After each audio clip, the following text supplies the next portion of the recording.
हरे कृष्णा। सभी भक्तों का हार्दिक स्वागत है आज के इस विशेष कार्यक्रम में। तो आज बहुत ही शुभ दिन है, तो 5 मिनट हम कीर्तन करेंगे और फिर कथा शुरू करेंगे। जय राधा माधवा कुंज बिहारी, जय राधा माधवा कुंज बिहारी, जय राधा माधवा कुंज बिहारी, माधवा कुंज बिहारी। गोपी जन वल्लभा गिरिवरधारी, गोपी जन वल्लभा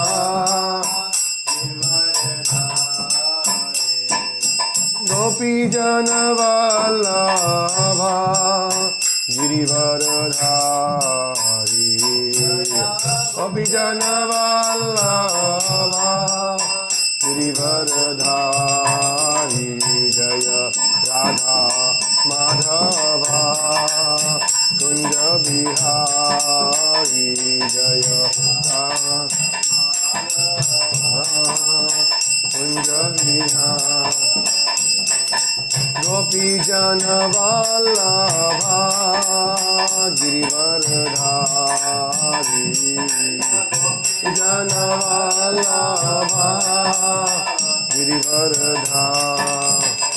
जय यशोदानंदन भज जन रंजना, नंदन भज जन यमुना तीरा वनचारी,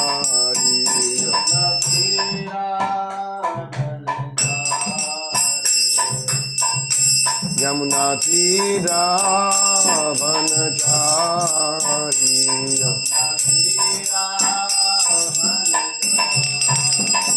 जय राधा माधवा कुंज बिहारी,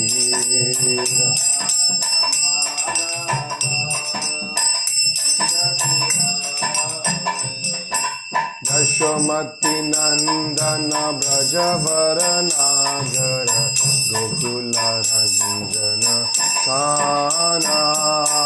यशोमती नंदन ब्रजवर नागर, गोकुल रंजन। गोपी परण धना मदन मनोहर, परण धन मदन, गोपी परण धन मदन मनोहर।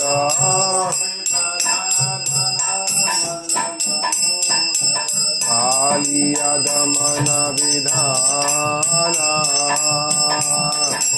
दमन विधाना। यशोमती नंदन ब्रजवर नागर, गोकुल रंजन काना। यशोमती नंदन ब्रजवर नागर, गोकुल रंजन काना। अमल हरि नाम मिया विलासा,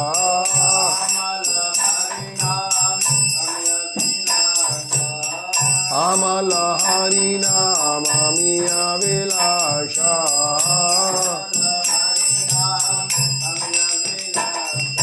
विपिन पुरंदर नवीन नगर वर, विपिन पुरंदर वंशी वदन सुवासा, वंशी वदन सुवासा। यशोमती नंदन ब्रजवर नागर, गोकुल रंजन काना।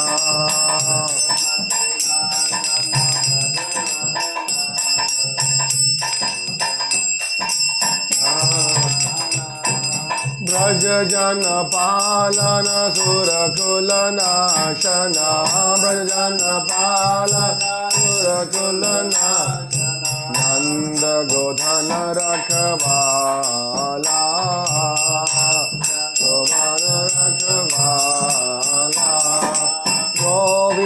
माधव नवनीत तस्कर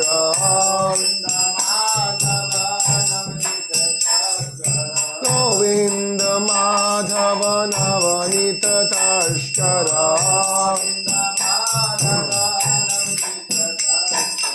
सुंदर नंद गोपाला सुंदर यशोमती नंदन ब्रजवर नागर गोकुल रंजन आनंदमणि नन ब्रजवर नागर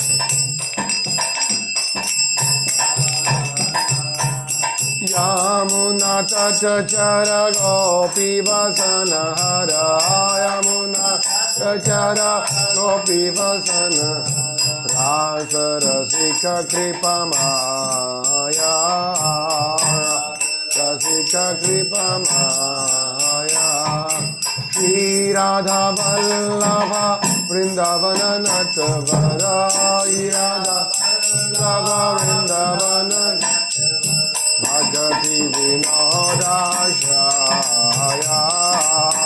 भक्ति विनोदाश्रया ओ यशोमती नंदन ब्रजवर नागर गोकुल रंजन कान्हा यशोमती नंदन ब्रजवर नागर गोकुल रंजन कान्हा हरे कृष्ण कृष्ण कृष्ण हरे हरे हरे राम राम राम हरे हरे हरे कृष्ण कृष्ण हरे हरे हरे राम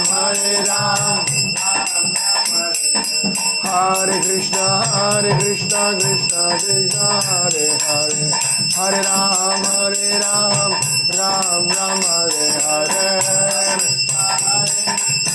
कृष्ण हरे हरे हरे राम हरे कृष्ण कृष्ण कृष्ण हरे हरे हरे राम राम हरे हरे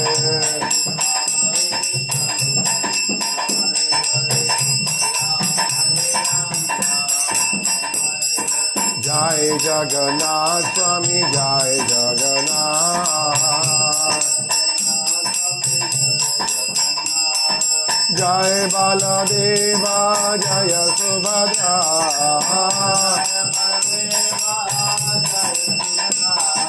जय बालदेव जय जय Subhadra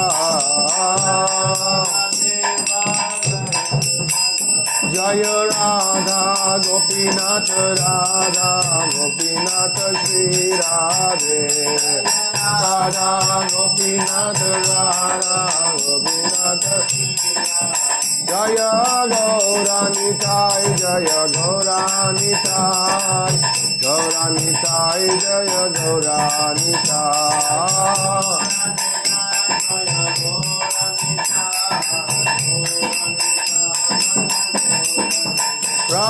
Prabhupada, Prabhupada, Prabhupada, Jaya Prabhupada, Jaya Prabhupada, Prabhupada, Prabhupada. Nitai Gaura Hari Bol, Hari Bol, Hari Bol, Gaura Hari Bol.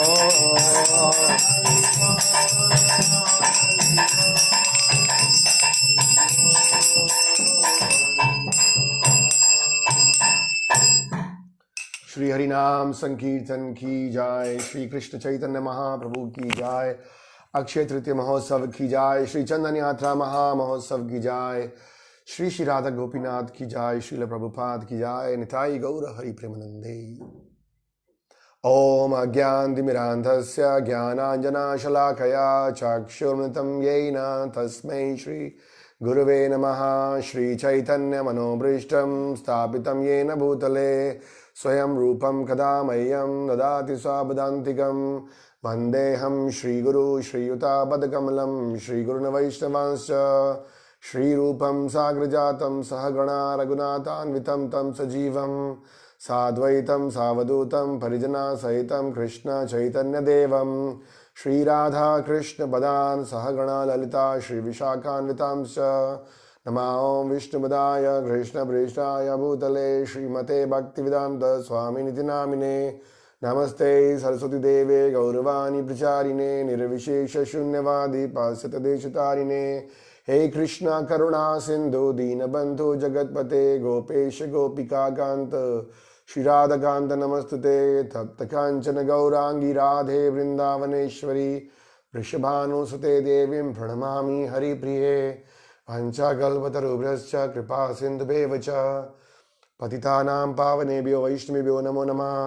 जय श्री कृष्ण चैतन्य प्रभु नित्यानंद श्री अद्वैत गदाधर शिवासदि गौर भक्तवृंदा हरे कृष्णा कृष्ण कृष्ण हरे हरे हरे राम राम राम हरे हरे।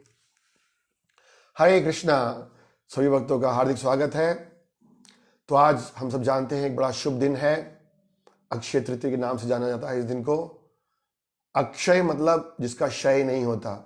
तो विशेष रूप से हम जो भी भगवान की सेवा करते हैं, आध्यात्मिक भक्ति में कार्य करते हैं, वो कभी भी खत्म नहीं होते आज के दिन। तो आज का दिन भक्तों के लिए विशेष और महत्वपूर्ण से है। ऐसे तो भौतिक जीवन में भी बताया गया है कि आज का दिन बड़ा शुभ है। कोई भी घर में शुभ कार्य करते हैं, विवाह है, गृह प्रवेश है, कुछ खरीदारी करनी है, उसके लिए हमें कोई भी शुभ मुहूर्त देखने की जरूरत नहीं, क्योंकि आज सभी नक्षत्र सभी ग्रह अपनी बेस्ट पोजीशन में होते हैं। और हम देखेंगे कि आज के दिन बहुत सारे शुभ कार्य भी हुए। हमारे ग्रंथों में, हमारे शास्त्रों में बहुत अच्छे अच्छे कार्य का वर्णन किया गया है। तो हम थोड़ा से कार्यों की चर्चा करेंगे और फिर 2-3 के बारे में थोड़ा एक्सप्लेन करेंगे। तो पहले हम लिस्ट आउट कर रहे हैं। तो आज के दिन गंगा मैया इस पृथ्वी पर प्रकट हुई। हम सब जानते हैं कि गंगा जी भगवान के चरणों का अमृत है, और शास्त्र कहता है कि गंगा में स्नान करने मात्र से और आदमी के समस्त पाप दूर होते हैं, क्योंकि भगवान के चरणों का स्पर्श किया उन्होंने। और स्वयं भगवान शिव जो कि परम वैष्णव है, अपने जटाओं में इसको धारण कर रहे हैं। और जब राजा भगीरथ ने अपने पूर्वज राजा सागर के पुत्रों को जीवित करने के लिए धरती पर पुकारा, तो आज के दिन गंगा मैया इस पृथ्वी पर प्रकट हुई है। आज के दिन ही भगवान के एक मुख्य अवतार, 10 अवतार में से मुख्य अवतार हैं परशुराम जी, उनका भी आविर्भाव है। हम सुनते हैं कि किस प्रकार से जब क्षत्रियों के द्वारा जो पाप बढ़ गया था, तो 21 बार इस पृथ्वी पर क्षत्रियों को खत्म किया परशुराम जी ने, क्योंकि वो धर्म के अनुसार नहीं चल रहे थे। परशुराम जी के बारे में अनेक कथाएं हैं, हम डिटेल में नहीं जाएंगे, बट हमें जानना चाहिए कि ये एक महान अवतार है भगवान के। 10 अवतार में जयदेव गोस्वामी भृगुपति के नाम से इनकी स्तुति करते हैं। फिर कुबेर के दिन, आज कुबेर को भी आज के दिन ही खजाना मिला था। और बताया था जो अन्नपूर्णा देवी हैं, उनका भी प्रकट्य आज के दिन हुआ। सतयुग का आरंभ आज के दिन ही होता है। कलयुग खत्म होने के बाद जब सतयुग दोबारा से शुरू होता है, तो आज के दिन होता है। बड़ा इंपॉर्टेंट दिन है आज का, क्योंकि सतयुग में सारे प्रकार के पाप होते हैं। धर्म के चारों पैर ऑलमोस्ट खत्म हो चुके हैं, लेकिन सतयुग में धर्म के चारों सिद्धांत जो हैं, सत्यता, शौचम, दया, तपस्या 100% मात्रा में है। तो इसलिए सतयुग का प्रारंभ आज से हुआ। और बद्रीनाथ में बद्रीनारायण का दर्शन भी आज से मंदिर खुलता है अक्षय तृतीया में। और जगन्नाथपुरी में जो भगवान जगन्नाथ जी की रथ यात्रा होती है, उसके लिए हर साल नए रथ बनाए जाते हैं, तो उसका कार्य भी आज अक्षय तृतीया के दिन प्रारंभ होता है। ऐसे बता दें, वृंदावन में जो बांके बिहारी जी का मंदिर है, साल में केवल आज के दिन ही उनके चरणों का दर्शन होता है। और भगवान ऋषभ देव जो प्रकट हुए थे, तो उन्होंने सारे जन कल्याण के लिए 1 साल का व्रत रखा था, उन्होंने आज के दिन इसको खोला था। और व्यास देव जी ने भगवान की कृपा से सारी महाभारत के ज्ञान को अपने पास, अपने हृदय में प्रकट कर लिया था। और जब वो उसको लिखित रूप में चाहते थे, तो उन्होंने आज के दिन गणेश जी को फिक्स किया कि गणेश जी आप सेक्रेटरी के रूप में इस महाभारत की लिखित रूप में रचना कीजिए। और उन्होंने कंडीशन रखी जो गणेश जी ने, कि ठीक है मैं लिखूंगा, लेकिन एक कंडीशन है, आपने कहीं रुकना नहीं है। अगर आप कहीं रुक गए तो मैं फिर लिखना बंद कर दूंगा। व्यास देव ने सोचा क्या करना है, और फिर उन्होंने कहा कि ठीक है, मेरी भी एक कंडीशन है, जो भी तुम लिखोगे ना वो तुम्हारी समझ में आना चाहिए। अगर तुम्हें कुछ समझ में नहीं आएगा तो फिर तुम नहीं लिखोगे उसको। तो जब जब व्यासदेव जी को रुकना होता तो कुछ कठिन श्लोकों को बोलते और गणेश जी उसके बारे में विचार करते इसका क्या अर्थ है, और तब तक वो अपना फिर आगे का कार्य करते। तो इस तरह से व्यासदेव जी ने महाभारत की रचना भी की आज के दिन। और सबसे बड़ी इंपॉर्टेंट बात एक और है, शायद आप में से कई वैष्णव को नहीं पता होगा।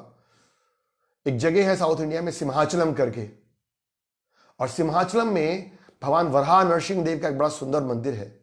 जब हिरण्यकशिपु ने प्रहलाद को पहाड़ से नीचे फेंका था तो स्वयं नरसिंह देव के रूप में वहां भगवान उनकी रक्षा करने के लिए आए थे। तो वहां नरसिंह देव का मंदिर है। साल में केवल आज का दिन है जहां पर पूरा दर्शन होता है, क्योंकि उसके बाद रोज भगवान को चंदन लगता है उसके ऊपर, और चंदन लगा के पूरे 364 दिन में एक शिवलिंग की तरह बन जाता है वो। सिर्फ आज सवेरे वो खोलते हैं, पूरे चंदन को उतारते हैं, भगवान के नरसिंह रूप का पूरा दर्शन होता है, और फिर श्रद्धा में लगाना शुरू कर देते हैं, और फिर 364 दिन तक लगता रहता है, और केवल अक्षय तृतीया के दिन। तो बड़ा इंपॉर्टेंट दिन है वराह नरसिंह देव का दर्शन करने का एकमात्र दिन। हमारे विशाखापट्टनम जो मंदिर है इस्कॉन का, उन्होंने वहाँ का बड़ा सुंदर चित्र भेजा है, आज हम आपको ग्रुप में भेजेंगे। और शंकराचार्य जी ने भी कनकधारा स्तोत्र करके एक बड़ा सुंदर भगवान की स्तुति है, उसके बारे में स्तुति की आज के दिन। और ऐसे कई महान कार्य हुए। आपकी जानकारी के लिए इवन प्रभुपाद जी ने इस्कॉन स्थापना से करने से पहले झांसी में लीग ऑफ डिवोटीज शुरू किया था आज के दिन भगवान के प्रचार के लिए। और 3 मुख्य लीलाएं हुई आज के दिन, और जिसकी हम थोड़ा चर्चा करेंगे डिटेल में। तो पहली है कि आज के दिन ही महाराज युधिष्ठिर को भगवान सूर्यदेव के द्वारा अक्षय पात्र की प्राप्ति हुई। हम सब जानते हैं कि किस प्रकार से जब भगवान की योजना से पांडव लोग, मुख्य रूप से युधिष्ठिर महाराज, कौरवों से जुए के गेम को हार गए और उनको फिर 13 साल का वनवास हुआ। जब 13 साल का वनवास हुआ तो जब वो निकले, तो जैसे हम रामायण में सुनते हैं ना कि जब भगवान राम वनवास जा रहे थे तो सारी अयोध्यावासी उनके पीछे पीछे चल दिए। तो इसी तरह बहुत ऋषि मुनि भी युधिष्ठिर महाराज के पीछे पीछे चल दिए कि हम भी आपके साथ ही रहेंगे। युधिष्ठिर महाराज थोड़ा संकोच, चिंता में पड़ गए कि मैं जंगल में जा रहा हूं, कहां से इतने सारे ऋषि मुनियों का भोजन का आयोजन करूंगा। और तब उनके गुरुजी ने उनको आज्ञा दिया कि आप क्या करो, सूर्यदेव की प्रार्थना करो। और तब युधिष्ठिर महाराज ने बड़े मनोयोग से सूर्यदेव की तपस्या की। सूर्यदेव प्रकट भी हो गए, तब भी वो इतनी गहरी तपस्या में लगे थे। सूर्यदेव उनकी तपस्या से प्रसन्न हुए और उनको एक अक्षय पात्र दिया। उन्होंने बोला कि इस अक्षय पात्र की विशेषता ये है कि जब तक तुम्हारी पत्नी द्रौपदी इसमें भोजन नहीं करती है तब तक उस दिन आप जितने मर्जी चाहे व्यक्तियों को भोजन करा सकते हो। और उस दिन के बाद से ये नियम बन गया था कि कोई भी साधु, कोई भी व्यक्ति आता तो युधिष्ठिर महाराज उनको बड़े प्रसन्नता के साथ बुलाते। तो एक बार की बात है, भगवान की योजना से दुर्वासा मुनि दुर्योधन के महल में पहुंचते हैं। और दुर्वासा मुनि जब जाते हैं तो अकेले नहीं चलते, 60,000 शिष्यों के संग भ्रमण करते हुए पहुंचे। कौरवों ने उनका बड़ा अच्छी तरह से देखभाल किया, क्योंकि जानते थे कि दुर्वासा मुनि बड़े क्रोधित हो जाते हैं जल्दी से, तो उन्होंने बड़े प्रेम से उनका देखभाल किया। और जब दुर्वासा मुनि जाने लगे तो दुर्योधन के मन में कुविचार आ गया, और उसने जानकर कहा कि आप इतने कृपालु हैं, आप क्यों नहीं मेरे भाई जो युधिष्ठिर महाराज हैं, जो किसी जंगल में वास कर रहे हैं, आप उन पर भी अपना आशीर्वाद दीजिए। दुर्वासा मुनि बोला ठीक है, और चलना शुरू किया। और एक दिन वो उनके कुटिया में पहुंचते हैं, और भगवान की योजना से उस समय था संध्या का, जब द्रौपदी महारानी ने भोजन कर लिया था। अब गृहस्थ का नियम है, साधु घर में आया है तो भोजन पूछना चाहिए।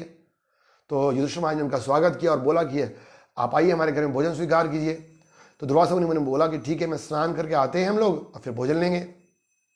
सारे ऋषि स्नान करने के लिए चले गए। इधर युधिष्ठिर महाराज और विशेष रूप से द्रौपदी महारानी चिंता में बढ़ गई, क्योंकि अब तो अक्षय पात्र का आज का कोटा खत्म हो गया था। कृष्ण का चिंतन किया द्रौपदी महारानी। भक्तों का हमेशा स्थिति ही रहता है, वो हमेशा भगवान का चिंतन करते हैं, विशेष रूप से किसी विपत्ति में। और तब एक छोटे से बालक के रूप में कृष्ण वहां पर आते हैं और द्रौपदी को कहते हैं भैया मैया मुझे भूख लगी, कुछ चाहिए। द्रौपदी कहती लो, पहले ही 60,000 लोगों को खाने की टेंशन है, एक और बालक आ गया। बोला मेरे पास कुछ नहीं है भैया, जाओ। उन्होंने बोला नहीं देखो भैया कुछ तो होगा। और जब जबरदस्ती देखा कि मान नहीं रहा है बच्चा, तो जो उनके पास एकमात्र पात्र था उसको लेकर आई। और कृष्ण ने जो कि बालक के रूप में देखा कि उसके अंदर एक कोने में एक साग का पत्ता लगा है। वो निकालने लगे। द्रौपदी को शर्म आ गई कि अरे क्या सोचेंगे, मैंने बर्तन को अच्छी तरह धोया नहीं है। उन्होंने इस पत्ते को लिया और मुंह में डाला, प्रसन्न हो गए। और फिर युधिष्ठिर महाराज को बोला, जाओ वो तुम्हारे गेस्ट आए हुए हैं, उनको बुला कर ले आओ। इधर जैसे ही कृष्ण ने उस पत्ते को मुंह में डाला, उधर दुर्वासा मुनि जो 60,000 शिष्य स्नान करने निकले ही थे, तो उनको डकार से आने लगी। और उन्होंने सोचा, अरे अभी तो हमने भोजन किया नहीं, हमारा पेट भर गया, अगर हम युधिष्ठिर महाराज के पास जाएंगे और खाएंगे नहीं तो अपमान हो जाएगा। इधर युधिष्ठिर महाराज ने भीम को भेजा, जाओ, और भीम बोला, चलो चलो दुर्वासा मुनि जी आइए, भोजन तैयार है। और वहां से वो सब लोग भाग गए। तो हम देखते हैं इस लीला में दो बातें, मुख्य बातें। एक, भगवान कह रहे ना अर्जुन को, कौन्त्या प्रतिजान ही नामे भक्तिया प्रणश्यति, कि अर्जुन इस बात की घोषणा कर दो कि मेरे भक्त का कभी नाश नहीं होता। तो भगवान हर स्थिति में, चाहे जंगल हो, चाहे आकाश हो, चाहे पाताल हो, भगवान भक्त की परिस्थिति, हर परिस्थिति में रक्षा करते हैं। हम उस दिन भी चर्चा करते थे, प्रभुपाद जी बीच समुद्र में थे, भगवान ने उनका रक्षा वहां भी किया। और दूसरी बात, कृष्ण तुष्टम जगत तुष्टम, यदि भगवान को हम संतुष्ट करते हैं तो पूरा संसार तुष्ट होता है। यहां भगवान कृष्ण ने एक छोटा सा साग का पत्ता लिया और 60,000 ऋषि संतुष्ट हो गए। बड़ा सुंदर लीला हुआ है। तो ये अक्षय पात्र की महिमा थी। तो भक्तों के पास भी भगवान की कृपा से ये अक्षय पात्र रहता है। प्रभुपाद जी के पास ये अक्षय पात्र रहा। देखिए ना, पूरे विश्व में हजारों लोगों को भोजन बांटा जा रहा है, प्रसाद के रूप में कीर्तन बांटा जा रहा है, कोई कमी नहीं होती इसकी। दूसरी लीला, बड़ी प्रसिद्ध लीला, कि आज के दिन ही भगवान कृष्ण के परम प्रिय मित्र सुदामा का कृष्ण से मिलन होता है। इतनी सुंदर कथा है ये, अगर खाली इस कथा को चर्चा करेंगे तो काफी घंटे चाहिए। और इस कथा में बड़े सुंदर सुंदर संदेश हैं। असली में अक्षय तृतीया का दिन हम भक्तों के लिए क्यों शुभ है, क्योंकि आज के दिन जो लीलाएं हुई हैं, अगर उन कथाओं को सुनेंगे तो हम समझ सकते हैं कि भगवान कितने दयालु हैं, और उन संदेशों को अपने जीवन में उतारेंगे तो हमारे को लाभ होगा। लोग सोच रहे हैं कि सोना खरीदेंगे तो हमारे को लाभ होगा, बट असली चिंतामणि तो कृष्ण कथा है। तो हम सब जानते हैं कि किस प्रकार से कृष्ण और सुदामा बचपन में तो एक साथ संदीपनी मुनि के आश्रम में पढ़े थे, लेकिन भगवान की योजना से कृष्ण द्वारका के राजा बन गए और सुदामा एक गरीब ब्राह्मण के रूप में रह गए। उनका विवाह हो जाता है, संतान उत्पन्न होती है, लेकिन ब्राह्मणों के पास ज्यादा धन रहता नहीं है। लक्ष्मी जी का विशेष कृपा है उनके ऊपर, धन नहीं रहता है। लंबी चौड़ी कथा कभी और चर्चा करेंगे। तो एक दिन तो इतना बुरा हाल हो गया कि सुदामा की पत्नी रोने लगी कि अरे हमारा नहीं तो कम से कम बच्चों का ख्याल करो, और मैंने तो सुना है कि तुम्हारे एक मित्र हैं जिनका नाम कृष्ण है और द्वारका के राजा हैं वो, तो क्यों नहीं जाते हो उनके पास और कम से कम कुछ सहायता ले लो। ये बच्चे बेचारे भूख से रो रहे हैं। सुदामा जी भगवान के बड़े प्रिय भक्त थे, शरणागत भक्त थे, तो उनकी कोई इच्छा नहीं थी भगवान से कुछ मांगने की। भगवान का भक्त हर स्थिति में भगवान का स्मरण करके ये समझता है कि भगवान जिस भी स्थिति में रख रहे हैं उसमें संतुष्ट रहना चाहिए। लेकिन सुदामा को लगा ये एक अच्छा मौका भी है कि मैं अपने प्रिय मित्र श्री कृष्ण का दर्शन कर सकता हूं, क्योंकि अगर मैं वैसे जाऊंगा कृष्ण को दर्शन करने के लिए तो मेरी पत्नी बोलेगी घर में कुछ खाने के लिए नहीं और घूमने फिरने चल दिए। लेकिन अब तो ये स्वयं पत्नी कह रही है, तो अब मैं बड़े आसानी से जा सकता हूं। और चलना शुरू करते हैं पैदल, और बड़े कठिनाई से नंगे पैर। उनके तन पर एक कपड़ा था, एक धोती जिसमें कई छेद भी थे, और गरीब होने के कारण उनका शरीर बड़ा निर्बल था, उसमें शक्ति नहीं थी। और किसी तरह पहुंचते हैं, और जब द्वारका के महलों के द्वारपाल देखते हैं तो रोक देते हैं उनको, कहाँ जा रहे हो, कौन हो तुम? तो बोलते कि मेरा नाम सुदामा है, कृष्ण मेरे मित्र हैं, आप कृपा करके संदेश दीजिए कि मैं उनसे मिलने आया हूं। और हम सुनते हैं कि जैसे द्वारपाल जाते हैं, कृष्ण को बताते हैं, तो कृष्ण बहुत प्रसन्न होते हैं, दौड़े दौड़े आते हैं, दौड़े दौड़े आते हैं भगवान सुदामा के पास। हम क्या सुनते हैं अदर कि भक्त लोग भगवान की तरफ दौड़ते हैं। जैसे आप राधा गोविंद जी के मंदिर में जाओगे जयपुर में, मंगला आरती होते ही भक्त दौड़ते हैं दर्शन करने के लिए, उनके मंगला आरती के पट खुलते ही। तो ज्यादातर भक्त भगवान की तरफ दौड़ते हैं, लेकिन इधर भगवान भक्त की तरफ दौड़ रहे हैं और क्या बोलते हैं, अरे सुदामा क्या तुम मुझे भूल गए थे? इतनी देर कैसे होगी तुम्हें आने के लिए? तुम कहां रह गए थे? क्या तुम अपने पुराने मित्र को भूल गए थे? ये है कृष्ण का स्वभाव। भगवान कभी किसी को भूलते नहीं है, दौड़े दौड़े आते हैं। तो हम देख सकते हैं कि भगवान कितना प्रसन्न होते हैं भक्त से मिलने से, जब हम उनके पास जाते हैं। असली में जैसे हम उस दिन चर्चा कर रहे थे, बृहद भागवत अमृत ग्रंथ है, जिसमें गोप कुमारी की कथा आती है। जब भक्त भगवान की शरण में आता है, भगवान के पास जाता है, तो जितना आनंद भक्त को होता है उससे हजारों गुना आनंद भगवान को होता है। क्यों? जैसे पिता जब बच्चा छोड़ के चला जाता है पिता को, तो जैसे ही बच्चा वापस आता है पिता के, बड़ा प्रसन्न होता है, उसकी आंखों से आंसू आने लगे। तो कृष्ण रोने लगे। ब्राह्मण आए घर में, तो पत्नी ने सोचा कि जाती हूँ, भगवान की पत्नी ने सोचा कि जाओ चलो कुछ भगवान का ब्राह्मण का चरणों को धोना चाहिए। लेकिन जितनी देर में लाते तो इतने में कृष्ण की आंखों से इतने आंसू आ रहे थे कि वो उनके द्वारा धो लिए। और जब कृष्ण ने उनके पैरों को देखा तो पैरों फट गए थे, कांटे लगे हुए थे, और फिर कृष्ण और रोने लगे।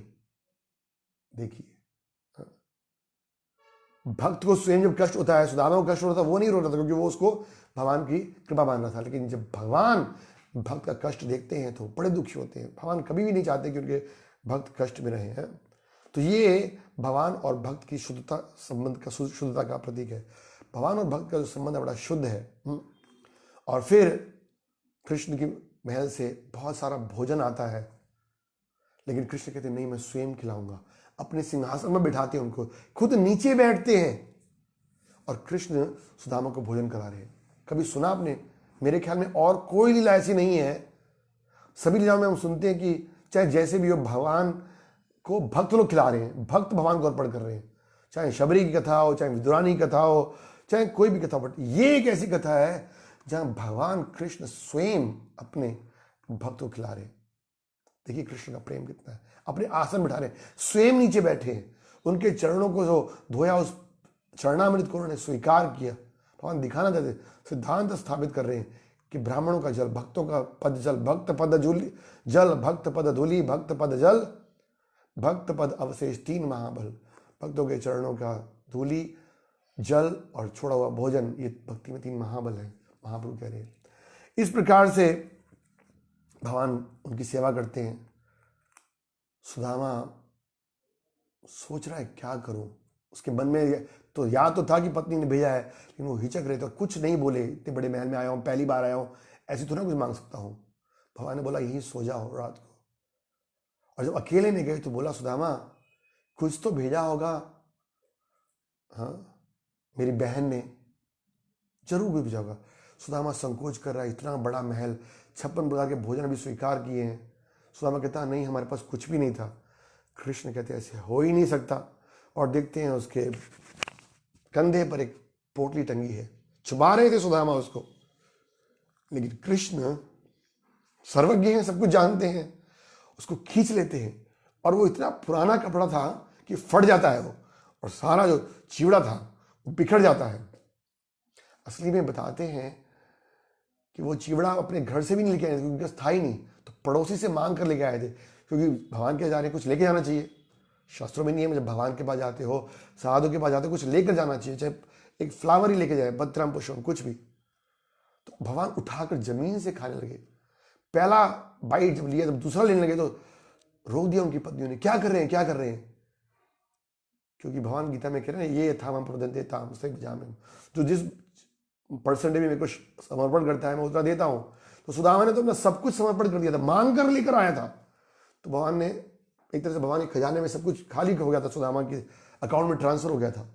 तो रानियों को चिंता कर और हो गया, अगर और लेंगे तो फिर हमारे लिए क्या बचेगा।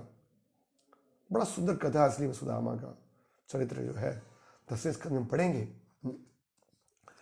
तो हमें एक बात समझनी चाहिए कि मांगा नहीं भगवान से सुदामा ने, चलने लगे वापस अगले दिन।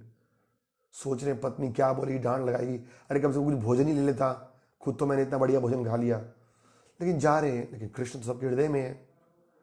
और उनके पहुंचने से पहले हम देखते हैं कि वहां पे एक सुंदर महल बन जाता है। जब सुदामा पहुंचे तो बोले बोले बाप रे बाप, लगता है म्यूनिसिपल कमेटी वाले आए और मेरी झोपड़ी उठा के ले गए। देखते झोपड़ी नहीं है उनकी, बड़े दुखी होते हैं। और तब देखा एक महल को देखते हैं, तो सोच रहे कहीं इधर उधर पता करता हूँ। तो उस घर में जब गुजर रहे थे तो देखा एक सुंदर स्त्री दौड़ी दौड़ी, अरे कहाँ जा रहे हो, कहाँ जा रहे हो। वो स्त्री उसकी पत्नी, इसके पहनने के लिए एक साड़ी थी मुश्किल से, वो इतने हीरे जवाहरात में लदी थी। और तब सुदामा समझ गए कि कृष्ण की कृपा है।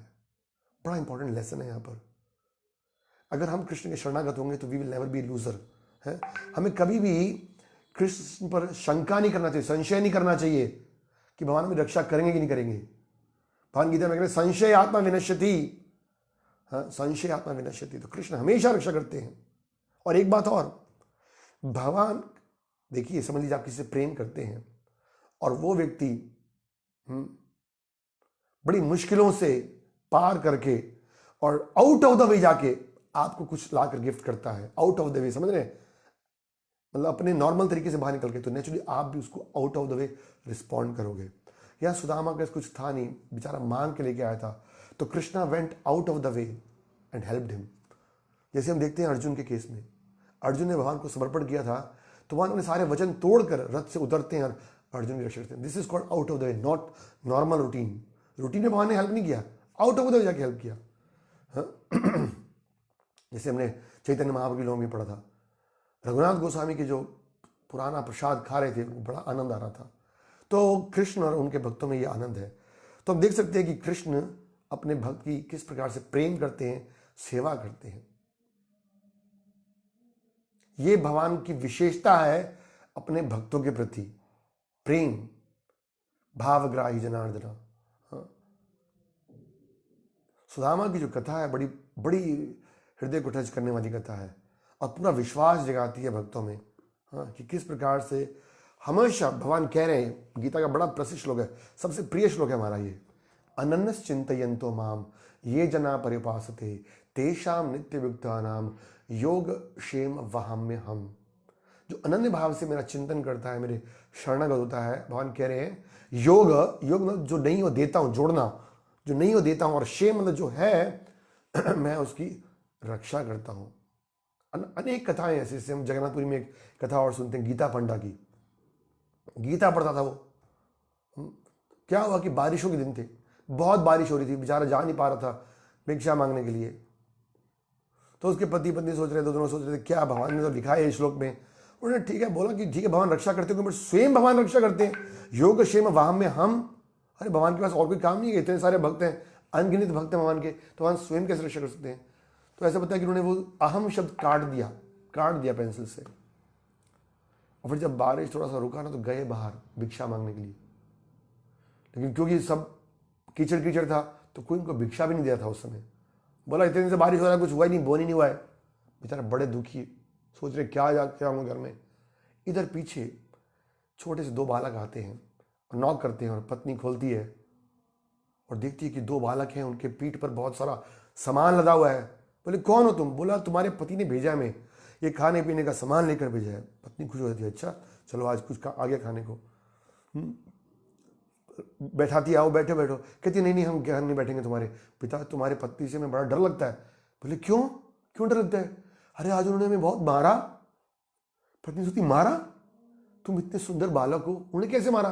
और फिर वो दोनों बालक अपना चद्दर उतार के दिखाते तो निशान थे पीठ पर।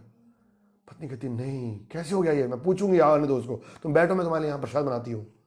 बिठा देती है उनको कमरे में, प्रसाद बनाने लगती है। ब्राह्मण बेचारा दुखी हो मन से आता है, क्या पिता पत्नी डंडे मारेगी। ब्राह्मण जब प्रवेश करता है तो पत्नी बोलती क्या बात, तुमने उन बच्चों को क्यों मारा आज?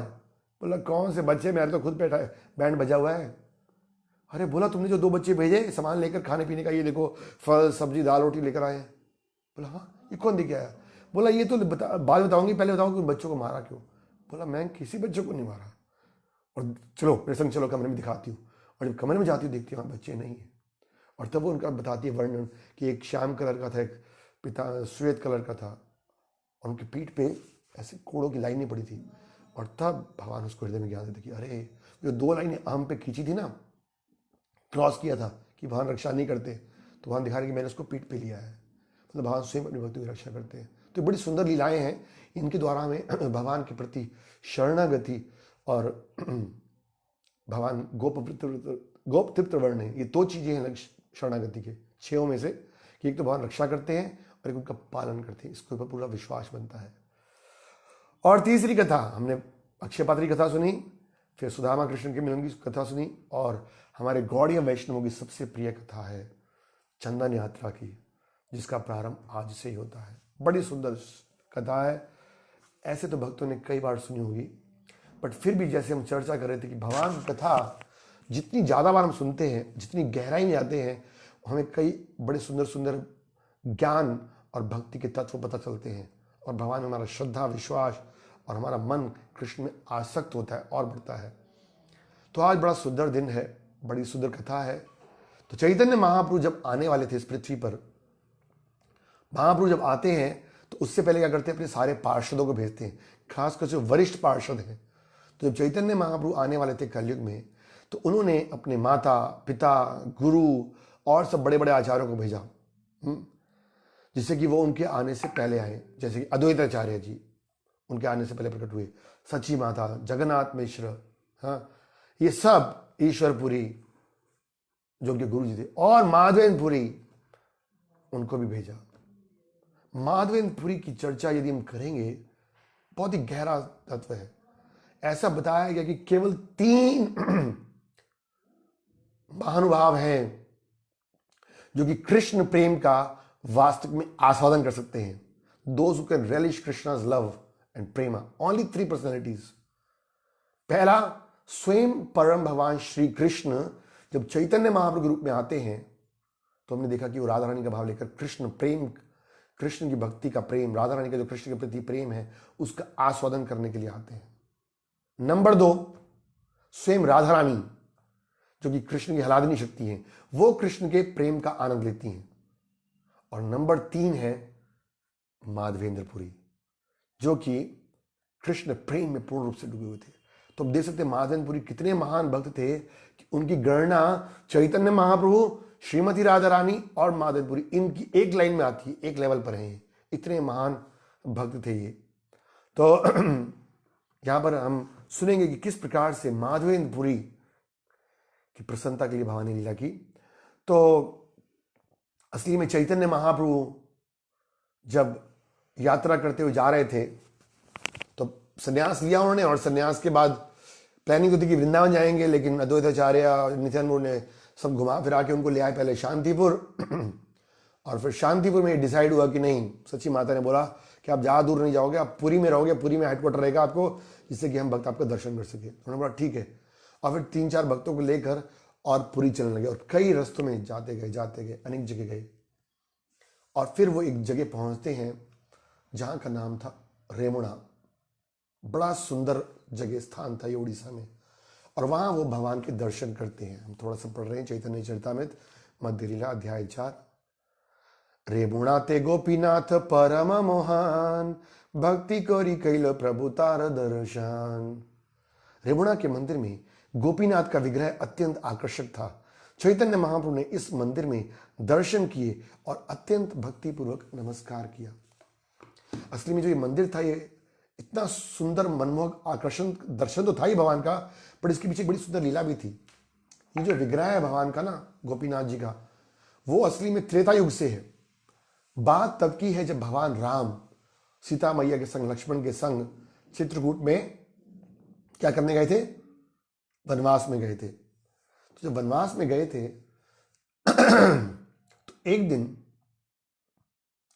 जब चित्रकूट में तो देखा कि कुछ ग्वाले और गाय बछड़ों को ले जा रहे हैं, इस बात को देखकर भगवान राम एकदम से मुस्कुरा दिए।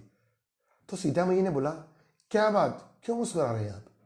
भगवान राम ने कुछ नहीं ऐसे ही। सीता मैया ने बोला, कुछ तो बात होगी, मुझसे आप छुपाएंगे, मैं आपकी अर्धांगिनी हूं, बताइए ना क्या बात है। तो फिर भगवान राम कहते हैं, वो देख रही हो, वो छोटे छोटे बच्चे गायों और ग्वाल बालों की तरह गायों बछड़ों को चरा रहे हैं। तो असली में अगले द्वापर युग में जब मैं आऊंगा ना, तो कृष्ण, साक्षात कृष्ण के रूप में आऊंगा, और मैं भी यही काम करूंगा। गोपाल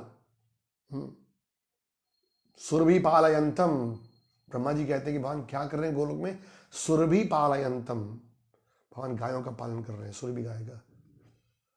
सीता ने जैसे सुना बड़ी प्रसन्न हुई। अच्छा, आपका ये रूप तो मेरे को दर्शन करना है। अरे बोला भैया वो तो द्वापर ही में होगा। बोला नहीं, मुझे अभी दर्शन करना है उस रूप का। आप तो भगवान है, आप कुछ भी कर सकते हैं, आप मुझे अभी दर्शन कराइए उस रूप का। अब भगवान क्या करते, वहां एक बड़ा सुंदर बड़ा पत्थर पड़ा था, और भगवान ने अपने तीर से उस पत्थर के अंदर सुंदर कृष्ण का रूप बनाना शुरू किया। और जब रूप बन गया तो इतना सुंदर रूप था, और देखो ये मेरा रूप होगा, कृष्ण रूप, पत्थर के अंदर ही, कोई अलग से नहीं। और वो रूप वहां पर दर्शन किया, बड़ा सुंदर रूप था। और फिर ऐसे एक बात है कि वहां पर जब चले गए थे तो वहां पे एक पुरी के राजा थे, उनको पता चला, तो राजा नरसिंहदेव थे उनका नाम, तो वो उनको पुरी लाना चाहते थे। लेकिन जब वो इस स्थान पर पहुंचे रेमुणा में, तो भगवान ने उनको स्वप्न दिया कि यहाँ पर ये जो गांव है ना, ये बिल्कुल वृंदावन की तरह है, तो मैं यहाँ रहना चाहता हूँ, इसलिए आप मेरी स्थापना यहाँ करो। इसलिए अगर आप जाओगे रेमुणा को गुप्त वृंदावन बोलते हैं, वहाँ उन्होंने स्थापना की। तो अगर आप कभी गए होंगे या सुबह के समय जाएंगे जब भगवान का श्रृंगार होता है, तो भगवान का पूरा ड्रेस खोलते हैं तो आप देखेंगे एक ही पत्थर के अंदर वो विग्रह बना हुआ है। और सबसे विशेष बात क्या है कि जो बांसुरी है ना भगवान की, ज़्यादातर बांसुरी गोल होती है, क्योंकि वो तो अलग से लगाते हैं, बट पत्थर के अंदर गोल बांसुरी कैसे बनाते? तो जो वहाँ की बांसुरी भगवान की फ्लैट बांसुरी है बिल्कुल, क्योंकि पत्थर के अंदर ही कार्विंग किया था, और बड़ा सुंदर रूप है। तो जब महाप्रभु ने देखा उस रूप को, बड़े प्रसन्न हुए। महाप्रभु तो स्वयं कृष्ण है, राम है, वो सब जानते हैं। उन्होंने बड़ा सुंदर क्या किया, भक्ति करी कैला प्रभु तारा दर्शन, बड़े भक्ति भाव से भगवान का दर्शन किया। बड़ा इंपॉर्टेंट बात है, भगवान का जब दर्शन असली में कर नहीं सकते हैं, भक्ति मतलब अपने मन से, वाणी से, आंखों से, मस्तक से प्रणाम करके दर्शन करना चाहिए। सारी इंद्रियों को भगवान को समर्पित करके उनका दर्शन करना चाहिए। आगे कहते हैं जैसे ही भगवान ने दर्शन किया, क्या हुआ, तारा पद पद्म निकट प्रमाण करिते, तारा पुष्प चूड़ा पड़िला प्रभुर माए थे। क्या हुआ, जैसे ही चैतन्य महाप्रभु ने प्रणाम किया ना आगे जाकर, तो जो गोपीनाथ जी के सर पर पुष्प मुकुट था, फूलों का एक मुकुट था, वो गिर गया चैतन्य महाप्रभु के माथे पर प्रसाद के रूप में। एक भगवान अपने दूसरे भगवान के रूप में बदल रहे हैं। गोपीनाथ भी कृष्ण है, गोपीनाथ भी चैतन्य महाप्रभु है। जय गौर सही कृष्ण सही जगन्नाथ। तो गोपीनाथ भी कृष्ण है, चैतन्य महाप्रभु कृष्ण है, तो एक्सचेंज कर रहे हैं। बड़ा सुंदर कहते हैं। आगे कहते हैं चूड़ा पाया महाप्रभु आनंदित मना, बहु नृत्य गीत कैला लग जा भक्त गण। जब महाप्रभु को प्रसाद के रूप में वो मिला तो बड़े आनंदित हो गए, और क्या किया, बहु नृत्य गीत कैला लैया भक्त गण, भक्तों के संग लेकर नाचने कीर्तन करने लगे, हरिनाम संकीर्तन करने लगे। महाप्रभु का विशेषता था, जब भी किसी मंदिर में आते थे, दक्षिण भारत हो, कहीं भी हो, वृंदावन हो, जाके भगवान का दर्शन करते भाव विभोर होकर, और फिर कीर्तन करते। भगवान को यदि प्रसन्न करना है ना, तो इन आंखों से देखकर भगवान को प्रसन्न कर सकते। सुंदर कीर्तन करना चाहिए, कथा करना चाहिए उनके सामने, भगवान बड़े प्रसन्न होते हैं। हमने बताई थी ना कथा एक बार, जब यशोदा मैया कृष्ण के संग रहती थी, तो कृष्ण छोटे से बालक थे। तो एक दिन भगवान को छोड़कर बिस्तर पे, और यशोदा कुछ कार्य करने के लिए चली गई। भगवान अकेले बैठे बैठे बोर हो रहे हैं, कहते क्या मेरे को अकेले छोड़ के चली गई। उतरते हैं बिस्तर से, तो जब छोटा बच्चा होता है ना, तो उसके पैर में थोड़ी पाजेब बांध देते हैं, जिससे कि बच्चा जाएगा तो पता चल जाएगा आवाज से। तो जैसे ही कृष्ण ने पैर रखा पृथ्वी पर, तो आवाज आई झुंझुने की। भगवान सब कुछ जानते हैं, बट भगवान सोच रहे हैं आवाज कहाँ से आ रही है। फिर दूसरा पैर रखा तो और आवाज आई, जैसे बच्चा रो रहा होता है उसको झुंझुना देते ना, आवाज सुन के खुश हो जाता है। भगवान बड़े प्रसन्न हुए पैरों के घुंघरूओं की आवाज सुनकर। तो शास्त्र कहता है इसी प्रकार, जिस प्रकार की भगवान अपने चरणों में पड़े हुए नूपुर की आवाज को सुनकर खुश होते हैं, उसी प्रकार भगवान अपने चरणों में रहने वाले भक्तों के द्वारा कीर्तन जब होता है, आवाज निकलती है कीर्तन कथा के रूप में, तब बड़ा प्रसन्न होते हैं। तो बड़ा प्रसन्न हुए, तो महाप्रभु कीर्तन किए। प्रभु रे प्रभाव देखी प्रेम रूप गुण, विस्मित होइलो गोपीनाथ रे दासगण। जब महाप्रभु के इतने प्रगाढ़ प्रेम को देखा, महाप्रभु का गोपीनाथ के प्रति प्रेम और उनका अपना अद्भुत सौंदर्य देखा और उनके दिव्य गुणों को देखा, तो जितने भी वहां पर पुजारी थे, सेवक थे अर्चा वगैरह के, वो बड़े आश्चर्यचकित हो गए हैं। और क्या किया उन्होंने महाप्रभु की सेवा की, और महाप्रभु फिर रात को मंदिर में वहीं रुके। क्यों रुके थे? महाप्रभु शीर लोभे, लोभे मतलब लालच। महाप्रभु शीर लोभे रोहिलो प्रभु तथा, पूर्वे ईश्वर पूरी तारे कही याचने कथा। देखिए क्या कहते हैं, महाप्रभु वहां इसलिए रुके क्योंकि उन्होंने अपने गुरु ईश्वरपुरी से वहां पर एक सुंदर कथा सुनी थी उसके बारे में, क्योंकि वे गोपीनाथ विग्रह का खीर प्रसाद पाने के लिए अत्यंत उत्सुक थे। देखिए भगवान की कथा सुनने से, भगवान का दर्शन करने का, भगवान का प्रसाद लेने का, भगवान के भक्तों के संग मिलने का हमारा उत्साह बढ़ जाता है। ऐसे आप मंदिर में आते हो ना, कई बार हम बड़े बड़े मंदिर में आते हैं, जगन्नाथपुरी में जाओगे, बद्रीनाथ में जाओगे, पुजारी ने प्रसाद लिया, आपने लिया, चलो हरे कृष्ण। लेकिन अगर उस प्रसाद की महिमा पता है आपको कि भगवान की क्या क्या लीला हुई है, फिर सुनने के बाद फिर प्रसाद लेंगे, तो फिर उसकी हजारों गुना आध्यात्मिक लाभ होता है। इसलिए मंदिर जब जाएं, किसी मंदिर में जाए ना, पहले वहां बैठ के कीर्तन करें, कथा सुने, उस तीर्थ यात्रा में जाकर मंदिर की उस भगवान के विग्रह की लीलाओं को सुने और फिर प्रसाद लेना चाहिए। तो ये विग्रह क्या नाम? क्षीरचोर गोपीनाथ प्रसाद तार नाम, भक्त गणे कहे प्रभु से ही थे आख्यान।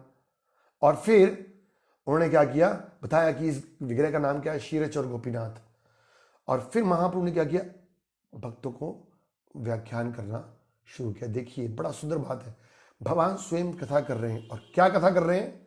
भगवान अपनी कथा नहीं कर रहे, कहते हैं पूर्व काले माधवपुरी लागी शिर कैला चूरी, अतैव नाम हैला शिराचौर हरि। पूर्व काल में इस विग्रह ने माधवेंद्रपुरी के लिए खीर का पात्र चुराया था, अतएव ये खीर चुराने वाले भगवान के नाम से प्रसिद्ध हो गए। महाप्रभु कह रहे हैं पहले इसका नाम था गोपीनाथ, लेकिन इन्होंने अपने एक भक्त माधवेंद्रपुरी के लिए खीर का प्याला चुराया था, इसलिए इनका नाम क्या बन गया? क्षीरचोर। और फिर वो कथाना शुरू करते, पूर्वे श्री माधवपुरी आइला वृंदावन, भ्रमित भ्रमित गेलो गिरी गोवर्धन। और अब महाप्रभु कथा सुना रहे हैं। देखिए यहां पर एक इंपॉर्टेंट बात है, कथा तो आप सबने सुनी होगी, पर बात क्या है यहां पर मुख्य?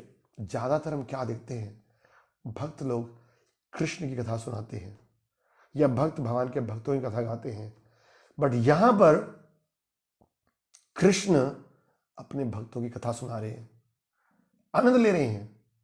यह आध्यात्मिक जगत है, बिल्कुल भौतिक जगत के विपरीत।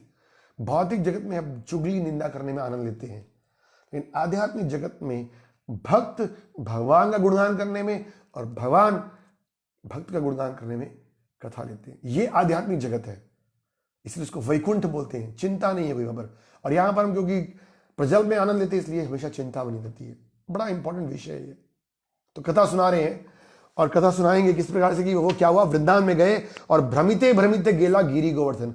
और घूमते घूमते वो क्या हुआ, वृंदावन से गोवर्धन पहुंच गए।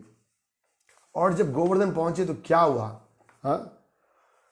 गोवर्धन को पहुंचते ही माधवेंद्रपुरी भगवत प्रेम में उन्मत्त थे। प्रेममत नाही तार रात्रि दिन ज्ञान, क्षणे उठे क्षणे पड़े नाही स्थान स्थान। कह रहे माधवेंद्रपुरी जब गोवर्धन का दर्शन किया तो क्या हुआ, भगवत प्रेम में उन्मत्त थे। हम भी पागल हैं, उन्मत्त हैं सांसारिक चीजों के प्रति, लेकिन माधवेंद्रपुरी उन्मत्त थे कृष्ण प्रेम के प्रति। उनको ज्ञान नहीं रहा, दिन रहे रात है, वो कभी उठते कभी बैठते, वो देख नहीं थे कि उचित स्थान है अनुचित स्थान है। महाप्रभु जब उन्होंने गिरिराज का दर्शन किया, क्योंकि गिरिराज जी क्या है, स्वयं भगवान कृष्ण से अभिन्न है, कोई पर्वत नहीं है वो। ऑफकोर्स हम सुनते हैं कि गिरिराज जी भगवान के सेवक भी हैं, वो पर्वत थे पहले, लेकिन हमने सुना ना गोवर्धन लीला में किस तरह से भगवान ने अपने आप को गोवर्धन के रूप में प्रकट किया, तो बोला मैं ही गोवर्धन हूं और सारा अन्न स्वीकार किया। तो गिरिराज जी भगवान के भक्त भी हैं। क्या नाम है उनका? हरि दास वरयो। वरयो मतलब श्रेष्ठ, हरि के दासों में सबसे ज्यादा श्रेष्ठ है। गोपियां कहती हैं 10वें स्कंद में जब कृष्ण का गुणगान कर रही हैं, कहती ये गोवर्धन कितना भाग्यवानी है, सबसे महान भक्त है, क्योंकि इस पर कृष्ण बलराम अपनी गायों के संग आते हैं। इन्हीं की गुफाओं में भगवान दोपहर में आश्राम करते हैं, आराम करते हैं। यहाँ पर लगने वाले पौधों के फलों को खाकर भगवान आनंद लेते हैं। यहाँ पर जो नदी झरने बह रहे हैं उसमें स्नान करके भगवान आनंद लेते हैं। ये गोवर्धन किस तरह से भगवान की सेवा कर रहा है। माधवेंद्रपुरी ने जब देखा उस गिरिराज जी को, स्मरण किया, भाव विभोर हो गए, उनको समझ नहीं आ रहा था क्या करना। और उन्होंने फिर क्या किया, बोला कि मेरे को गिरिराज जी की परिक्रमा करनी है। और माधवेंद्रपुरी ने नियम लगा लिया उस दिन से कि गोवर्धन की परिक्रमा करते थे, सनातन गोस्वामी करते थे ना। और परिक्रमा ये नहीं कि चलो भाई 4-5 घंटे में खत्म हुआ फटाफट और चलो भाई अब कहाँ खाना कहाँ मिलेगा। बड़े प्रेम से नाम कीर्तन करते हुए, भगवान की लीलाओं का स्मरण करते हुए कीर्तन कर रहे थे। और जब कीर्तन कर रहे थे तो इनको इतना आनंद था, वो हमेशा गिरिराज जी को देखते रहते। और गिरिराज जी कौन है? स्वयं कृष्ण है। हमने बताया था परिक्रमा का अर्थ क्या है। जब हम चारों तरफ किसी चीज की परिक्रमा करते हैं तो परिक्रमा का अर्थ है कि हम उस चीज को अपने जीवन का केंद्र बिंदु बना रहे हैं, सेंटर वो हमारा। तो गोवर्धन सेंटर में और चारों तरफ परिक्रमा कर रहे हैं, इसका मतलब क्या है कि हम एक तो गिरिराज जी को सब तरफ से प्रणाम कर रहे हैं, भगवान को प्रणाम कर रहे हैं, और हमारे जीवन का केंद्र क्या है? भगवान, भगवान का सुंदर दर्शन। तो क्या हुआ, माधवेंद्रपुरी परिक्रमा करने लगे। और परिक्रमा करने के बाद फिर क्या हुआ, वहां पर आए वो गोविंद कुंड में। बड़ा सुंदर स्थान है, सबने सुना है। गोविंद कुंड वो स्थान है जहां की जब गोवर्धन लीला के उपरांत इंद्र को जब ये अपनी गलती महसूस हुई कि मैंने क्या कर दिया ये है, और परीक्षा लेने के लिए और तेज बारिश किया था, तो उसको बड़ी अपने ऊपर गलती महसूस हुई और माफी मांगने के लिए आया, ऐरावत हाथी आया और भगवान का अभिषेक किया। तो गोविंद कुंड है, फिर पीछे सुरभि कुंड है। तो गोविंद कुंड बड़ा विशेष स्थान है क्योंकि भगवान ने वहां पर इंद्र का मान हनन किया। हम सबके हृदय में मान जो है उसको दूर करना चाहिए। गोविंद कुंड में जाकर भगवान की इस लीला का स्मरण करना चाहिए, और जो करेगा श्रद्धा भाव से उसका मान निश्चित रूप से हनन होता है। बैठ गए गोविंद कुंड में एक पेड़ के नीचे, कृष्ण गुणगान करने लगे। वो इतने महान भक्त थे, उनको कोई चिंता नहीं थी, खाना भी है पीना भी है, कृष्ण लीला में पूर्ण रूप से मग्न थे, जैसे हमने 6 गोस्वामियों कथा में सुना था।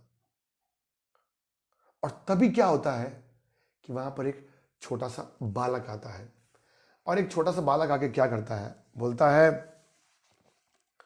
गोपाल बालक एक दुग्ध भांड लाया, आसी आगे धरी किचु बली लो हासिया। जब वो वृक्ष के नीचे बैठे थे तभी एक अज्ञात ग्वाल बाल दूध का पात्र लेकर आया और माधवेंद्रपुरी के सामने पात्र रखकर हंसते हुए बोलता है, छोटा सा बालक था, पूरी ए दूध लिया करो तुम ही पान, मांगी केनु नाही खायो किबा करो ध्यान।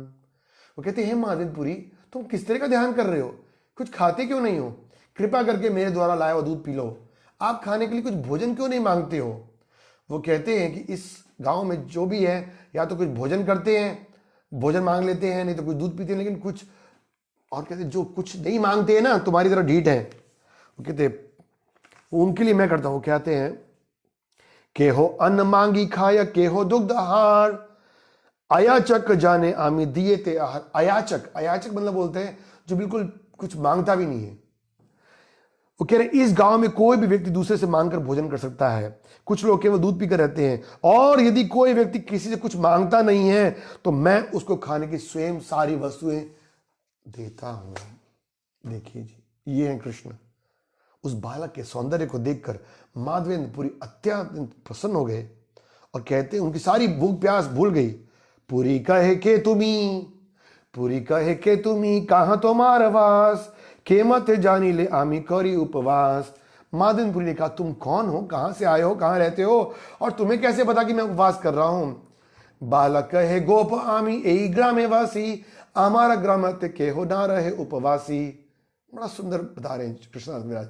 बालक ने उत्तर दिया, महाशय मैं ग्वाल बाल हूं, इसी गांव में रहता हूं, मेरे गांव में कोई भूखा नहीं रहता। यहां पर स्त्रियां कुछ आई थी पानी लेने के लिए, उन्होंने देखा और उन्होंने दूध लेकर भेजा है। और बालक ने सोचा, ज्यादा बात करूंगा ना तो पता चल जाएगा कौन है इसको। इसलिए क्या बोलता है, गोदोहन करिति चाही शीघ्र आमी गाय, आर बार आसी आमी यही भांड लाए। बालक ने कहा, मुझे शीघ्र ही गाय धोने जाना है, मैं लौट कर ही दूध का पात्र लेता हूं, आप दूध ले लो जल्दी से। भाग गया वहां से, क्योंकि पता था कि अगर पता चल गया कि मैं कृष्ण हूं तो फिर तो गड़बड़ हो जाएगा। बालक वहां से चला गया।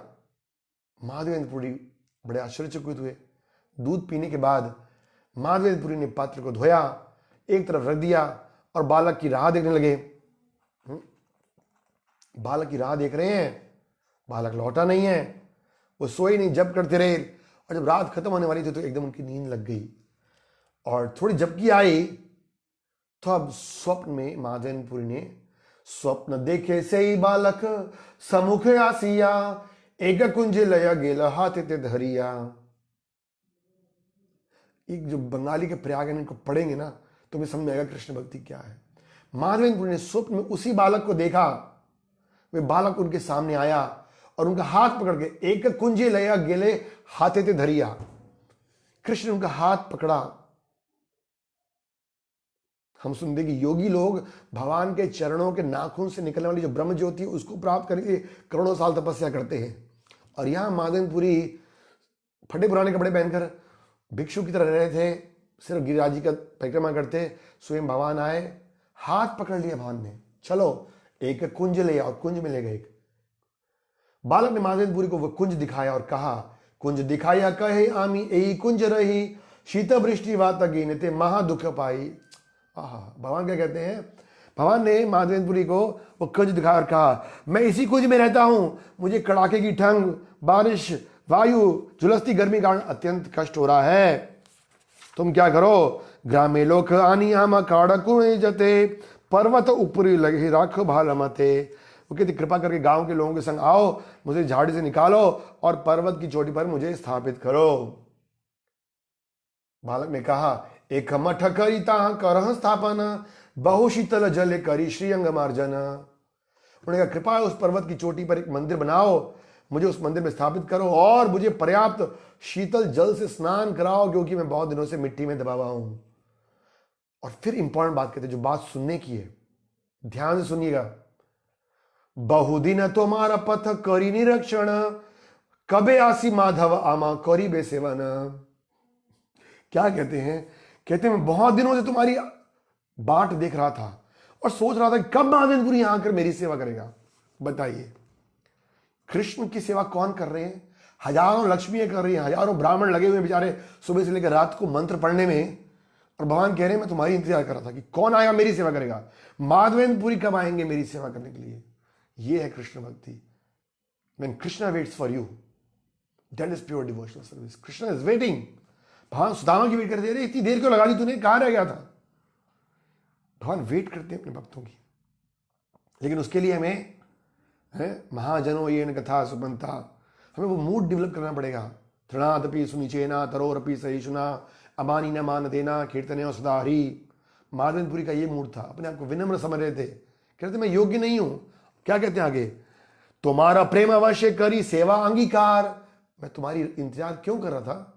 तुम्हारा प्रेम अवश्य करी सेवा अंगीकार, तुम्हारे प्रेम के वश आकर मैं तुम्हारे से सेवा अंगीकार करना चाहता हूं। दर्शन दिया निस्तारिबे, दर्शन दिया निस्तारिबे सकल संसार। बड़ा इंपॉर्टेंट पॉइंट है।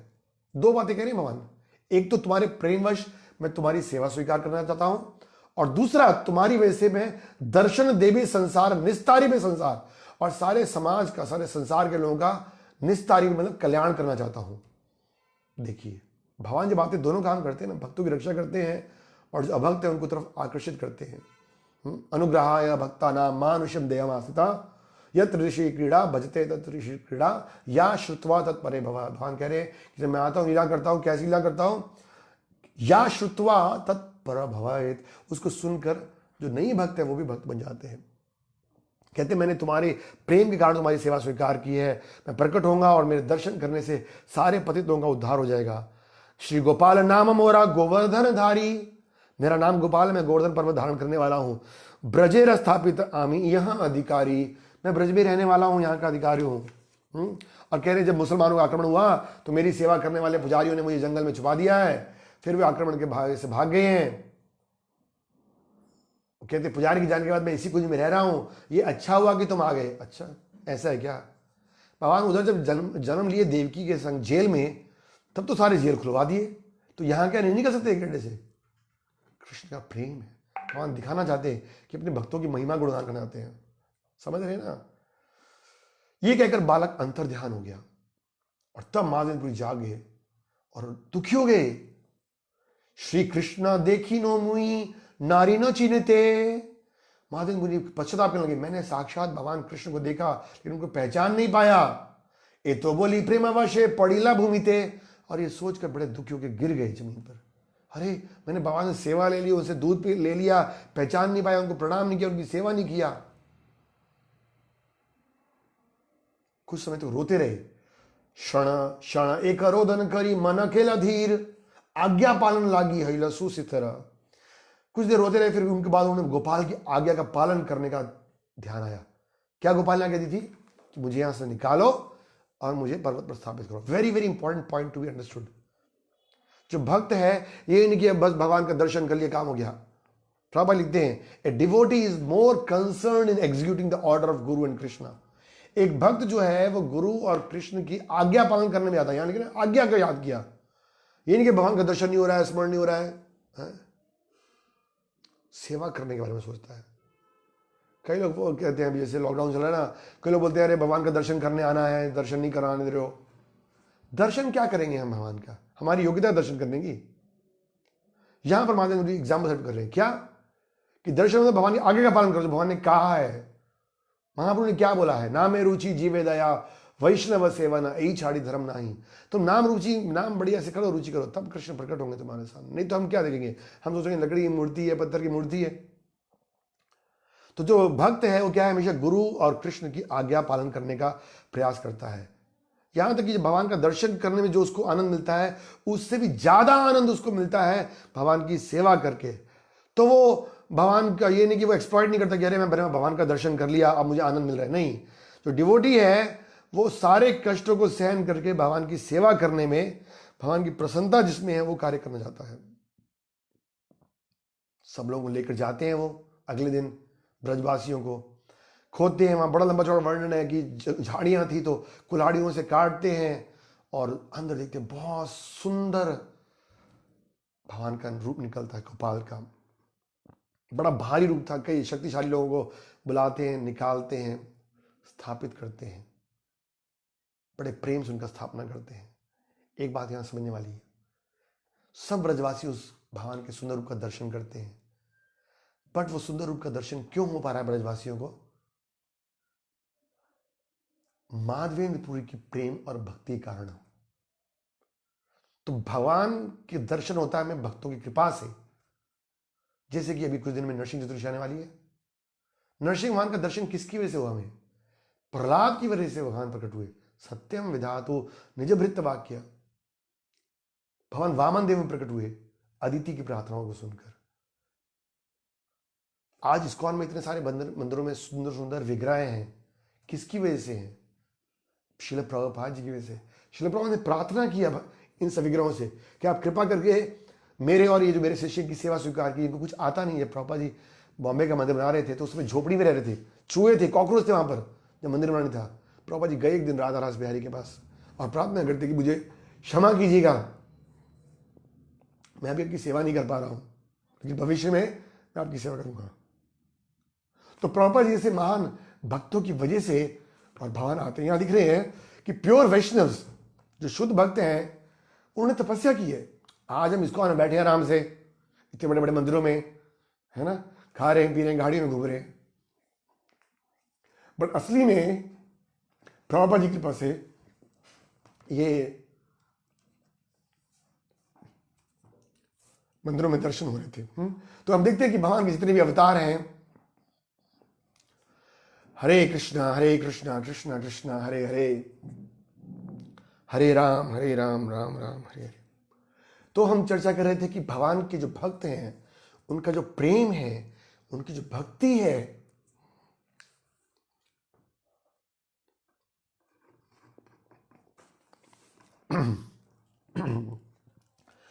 भगवान के भक्तों का प्रेम और भक्ति जो है वो भगवान को आकर्षित करती है।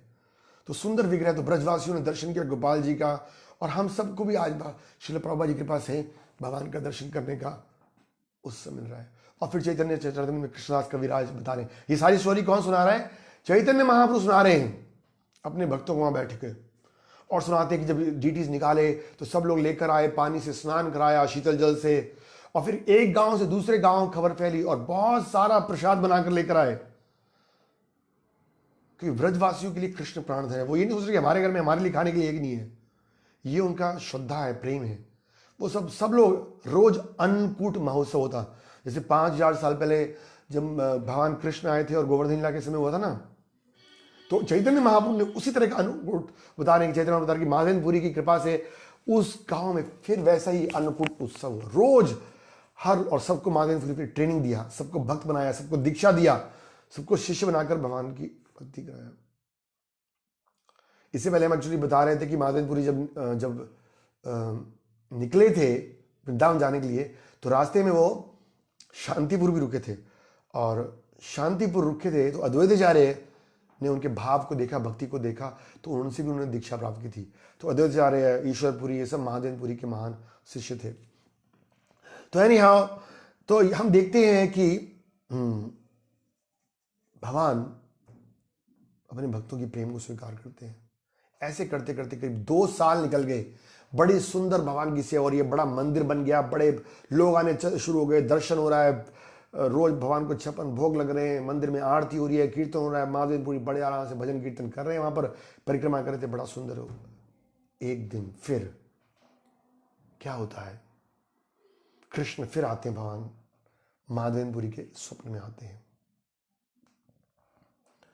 और कृष्ण कहते हैं, कृष्ण क्या कहते हैं, हाँ, मैं पढ़ना था उसमें, चलो कोई नहीं, हिंदी में पढ़ लेते हैं, तो बहुत लंबा खींचेगा।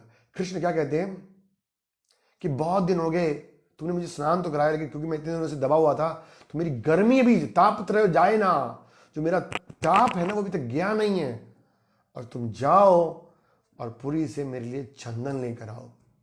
बताइए, भगवान की कृपा से एक चंद्रमा जब आकाश में होता है कितनी शीतलता देता है। भगवान थोड़ी ठंडी हवा चलाएंगे सारे एसी फेल हो जाते हैं, बट यहां कृष्ण कह रहे हैं कि मेरी गर्मी नहीं जा रही है, माधवेंद्रपुरी तुम जाओ। और कैसे जाना है जगन्नाथपुरी? ये नहीं है कि कोई एयरलाइंस की टिकट बुक करनी है, चलो टिकट बुक कर लो, या ट्रेन से जाना है, पैदल जाना है।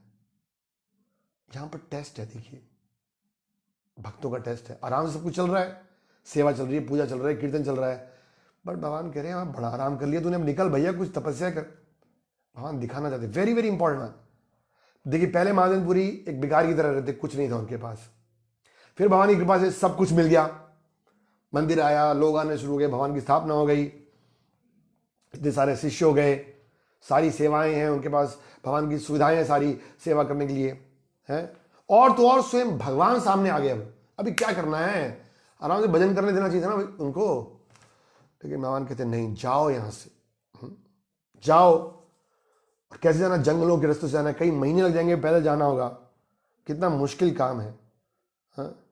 तो यहां पर आचार्य क्या लिखते हैं कि जैसे महादेव ने सुना, कोई नोटिस तो भेजा नहीं था, तो वो क्या किए, कृष्ण को प्रसन्न करने के लिए बिना किसी डिले के निकल पड़े।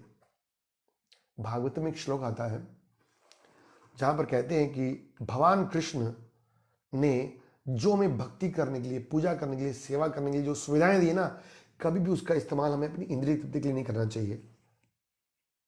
तो हमें कैसे पता चलेगा कि जो सुविधा सेवा हमें मिली है वो हम भगवान की सेवा के लिए कर रहे हैं या अपनी इंद्रिय तृप्ति के लिए कर रहे हैं? यहां ध्यान सुन लीजिएगा, क्या बोला हमने कि भगवान ने हमें सुविधाएं दी है, सब कुछ। जो गृहस्थ लोग हैं उनको भी घर दिया है, परिवार दिया है, धन दिया है, संपत्ति दी है, शरीर दिया है, ये सुविधाएं दी है भगवान ने कृष्ण की सेवा करने के लिए दी है, लेकिन इसको हमें भी इंद्रिय के लिए इस्तेमाल नहीं करना है। तो कैसे पता चलेगा? तो कहते हैं जब आपको उनसे लिया जाएगा। अब यहां पर महादेवपुरी बड़े आराम से रहते, कंफर्ट में रह रहे थे, बड़ा भगवान कह रहे हैं कि चलो यहां से कंफर्ट जोन से निकलो। टेस्ट क्या है? When Krishna tells you please give it up, छोड़ो इसको, है? तो तुम क्या करने को तैयार हो? जब तुम्हें कृष्ण कहते हैं गुरु के माध्यम से या वरिष्ठ भक्तों के माध्यम से कि ठीक है शरणागति करनी है, अब सेवा ये करनी है, तो क्या हम अपने आराम को छोड़कर उस बात को मानने के लिए तैयार है? वो है टेस्ट। एक बार प्रभुपाद जी अमृतसर से वापस जा रहे थे मथुरा ट्रेन से, तो ट्रेन से जा रहे थे, रास्ते में दिल्ली में ट्रेन रुकी, और प्रभुपाद ने बताया कि दिल्ली भारत की राजधानी है और काफ़ी बड़ा शहर है, काफ़ी मुख्य शहर है। तो उनके संग 2 डिसाइपल्स थे, गुरुदास और उनकी पत्नी शायद यमुना थी। उन्हें पूछा Prabhupada ji do you have a centre है, क्या हमारा कोई यहाँ मंदिर है, प्रचार केंद्र है? प्रभुपाद ने एक सेकंड रुके और बोले no we don't have a centre, why don't you start a centre here? और प्रभुपाद ने बोला चलो बैग लो और उतरो। बताइए, अमेरिकन लोग, हिंदी का एक अक्षर आता नहीं, नई जगह, ना कोई जान ना कोई पहचान, और हस्बैंड वाइफ को उतार दिया बीच रास्ते ट्रेन में, उतरो और यहां दिल्ली में मंदिर शुरू करो। That is test of our devotion. तो महादेवपुरी बढ़िया सी सेवा चल रही है, भगवान ने बोला चलो अभी पद यात्रा शुरू करनी है, गर्मी 2 मतलब कितना समय लगेगा, पैदल जाना है? तो ये हमारे कॉन्शियसनेस होनी चाहिए कि मैं इंजॉयर हूं या सेवक हूं। अब ये नहीं कि बड़ा आराम से मंदिर में बैठा हूं, आराम से चल रहा है, ऐसे सब ठीक ठाक चल रहा है, सेवा नहीं। प्रभुपाद जी ने मंदिर शुरू किए, एक मंदिर खत्म दूसरा शुरू करते, दूसरा खत्म होता तीसरा शुरू करते, ऑलवेज ऑन टोज। भगवान के लिए तपस्या करना बड़ा इंपॉर्टेंट बात है। तो हम बताते हैं इसलिए जब महादेवपुरी यहां से, महादेवपुरी जब यहां से निकले थे, अपना वृंदावन से निकले थे जगन्नाथपुरी जाने के लिए, तब वो शांतिपुर में मिले और अद्वैताचार्य को उन्होंने दीक्षित किया था, मैं पहले बोला। उसके बाद वो रेमणा पहुंचते हैं महादेवपुरी, और सुंदर भगवान का दर्शन करते हैं, बड़ा सुंदर दर्शन करते हैं। और दर्शन करने के बाद क्या होता है? हाँ मैं ही पढ़ रहा था।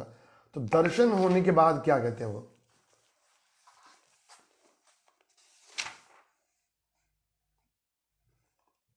मंदिर के बरामदे में जहां लोग अर्चा वीर का दर्शन करते हैं, महादेवपुरी ने कीर्तन किया, नृत्य किया, बैठ गए और फिर क्या, नृत्य गीत करी जग मोहने वसीला, क्या क्या भोग लागे ब्राह्मण ने पूछीला। उन्होंने ब्राह्मण से पूछा कि अर्चा वीर को किस किस वस्तु का भोग लगाया जाता है। यह है मंदिर में जाने का कार्य। मंदिर में जाके कोई हमने अटेंडेंस नहीं लगानी। यहां पर प्रभा लिखते हैं कि सर्विस एटीट्यूड, हम भगवान का दर्शन तो नहीं कर सकते हैं अपनी आंखों से, तो जब मंदिर में गए तो उन्होंने बोला क्या क्या भगवान को यहाँ भोग लगता है, मतलब भगवान की सेवा के बारे में कि मैं भगवान की क्या सेवा करूं। हम इन आंखों से दर्शन नहीं कर सकते हैं। और खासकर से उनके मन में गोपाल जी की सेवा करने का विचार चल रहा था, क्योंकि वो जानते थे गोपाल भी वही है, गोपीनाथ भी वही है, तो अगर कुछ मैं यहां से सीखूंगा तो गोपाल को जाकर वैसे ही सेवा करूंगा। सेवारे सौष्ठ देखी आनंदित माने, उत्तम भोग लागे एथे बुझी अनुमाने। उन्होंने अनुमान लगाया कि यहाँ पर जरूर उत्तम भोजन अर्पण किया होता होगा, क्योंकि वहाँ देखना बड़ा अच्छा मैनेजमेंट है, प्रथम प्रबंध की उत्कृष्टता है, तो उन्होंने समझा कि अच्छी भोग लगते होंगे। ये छे यहाँ भोग लागे सकल ही पूछी, तेछे बिया ने भोगे गोपाल लगाए। भाई महादेव ने पूछा, मैं पुजारी से पूछूंगा कि गोपीनाथ को किस प्रकार का भोजन अर्पित होता है, जिससे हम भी अपने रसोई घर में उनकी व्यवस्था करके वैसा ही भोजन श्री गोपाल को अर्पित कर सकेंगे। Always thinking about the service. कैसे मैं भगवान की सेवा करता हूं। आज जब मार्केट जाते हो, जैसे कई बार हमारे भक्त दूसरे देश में आते हैं, दूसरे शहर में आते हैं, तो कई बार वो पूछते हैं प्रभु जी कुछ लाएं, क्या लाएं आपके लिए, तो मैं बोलता हूं देखो जो भी आपको लगता है भगवान की सेवा में लेके आइए। तो yes we should go and think. आप कभी नई जगह जाते हो सब सोचना चाहिए कि हाँ मैं यहाँ पे से क्या ऐसा लेके जाऊं जो मैं भगवान की सेवा में लगा सकूँ।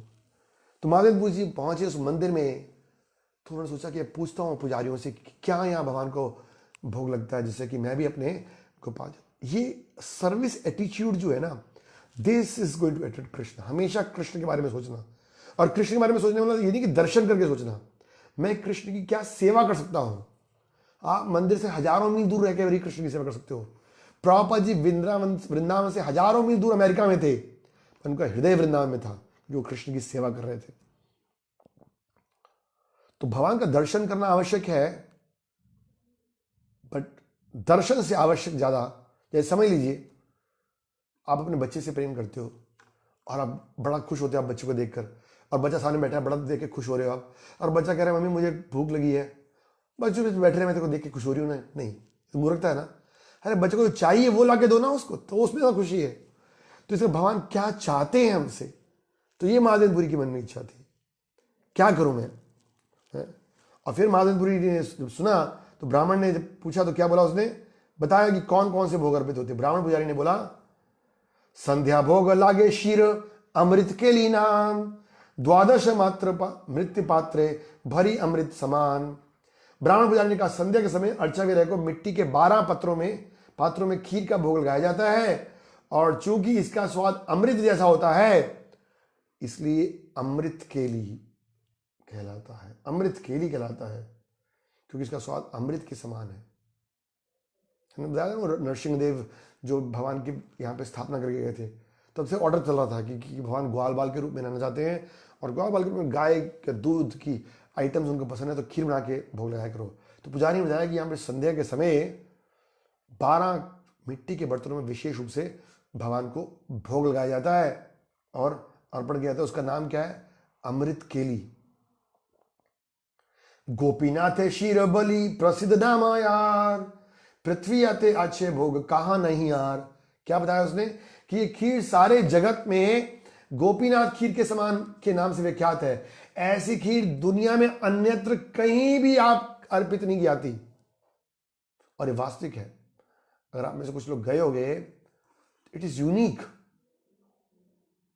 और उसकी यूनिकनेस का कारण क्या है कि भगवान की भक्ति के द्वारा बनी जाती हो। कहते हैं जब इस तरह से महादेव पूरी बात कर रहे थे ब्राह्मण के पुजारियों से, हे ना केले से ही भोग ठाकुरे लागिला, शूनी पूरी गोसाई किच्छु मने विचारिला। और जैसे बात चली रही थी उनके मन में विचार आया महादेवपुरी के कि अगर थोड़ा सा मुझे ये खीर का टेस्ट मिल जाता तो फिर मैं भी गोपाल को जाकर ऐसी खीर भोग लगाता। उनके मन में विचार आया कि मैं भगवान की प्रसन्नता के लिए काम करता हूँ। लेकिन जैसे जैसे सोच ही रहे थे तभी क्या कहते, अयाचित क्षीर प्रसाद अल्प यदि पाई स्वाद जानी तेई क्षीर गोपाल लगाई। यदि मुझे बिना मांगे थोड़ी सी, बिना मांगे थोड़ी सी क्षीर मिल जाए तो मैं उसे चख लूं, क्योंकि मांगते तो थे ही नहीं वो, और ऐसी खीर अपने भगवान गोपाल के लिए तैयार करूंगा। लेकिन तभी उनको पता चला अभी भगवान को भोग लगने वाला है। क्या होता है फिर, ए इच्छा लज्जा पाई विष्णु स्मरण कैला हेना काले भोग सरी आरित बाजिला। जब माधवेंद्रपुरी को खीर चखने की इच्छा हुई तो उन्हें बहुत लज्जा आई और वे तुरंत भगवान का चिंतन करने लगे। जब इस प्रकार भगवान विष्णु का चिंतन कर रहे थे तो भोग का अर्पण समाप्त हुआ और आरती शुरू हो गई। उनको क्या दुख हुआ कि अरे अभी तो भगवान को भोग लगा नहीं था और मैंने पहले ही खाने की इच्छा प्रकट कर ली। हमारा हाल क्या होता है, जल्दी जल्दी भोग लगाओ भैया, फटाफट हमें खाना है। कई बार हम वही आइटम बनाते हैं जो हमें अच्छी लगती है खाने के लिए। नाम हमारा ये है कि भाई यहाँ गुरु जी ने बोला है, साधु ने बोला है कि भगवान को भोग लगा खाना है, इसलिए हम खा रहे हैं। मन में क्या होता है, जो हमें अच्छा लग रहा है वो बनाएंगे और जल्दी फटाफट। कई बार तो लोग किचन में शुरू हो जाते हैं टेस्ट करना। तो माधवेंद्र को बड़ी लज्जा आई। सीखने वाली बात है यहाँ से। भगवान गीता में क्या कह रहे हैं, भोक्ता राम एक तपसाम सर्वलोक महेश्वरम, आई एम द एंजॉयर। तो महादेवपुरी जानते थे कि हर चीज का जो आनंद लेने वाले हैं भोक्ता स्वामी कौन है, परम भगवान श्री कृष्ण है। लेकिन इस संसार में लोग क्या सोच रहे हैं कि पहले मेरे लिए, पहले मुझे टेस्ट करना है।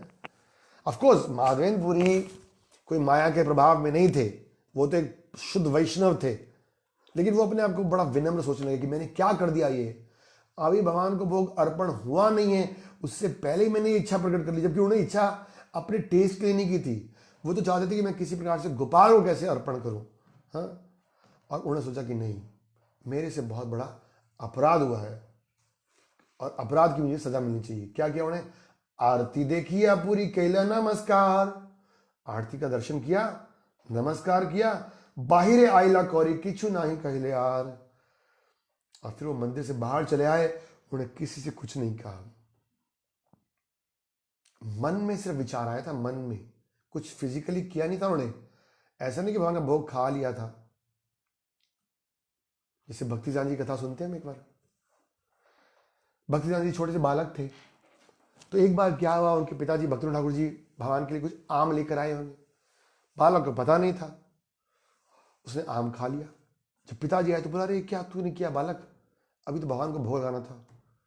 छोटे से भक्तिजान जी को बड़ा लज्जा आया और बड़े दुखी हो गए और उन्हें वचन लिया कि पूरी जिंदगी में और आम नहीं खाऊंगा। खासकर से पका हुआ आम वो कभी नहीं लेते थे।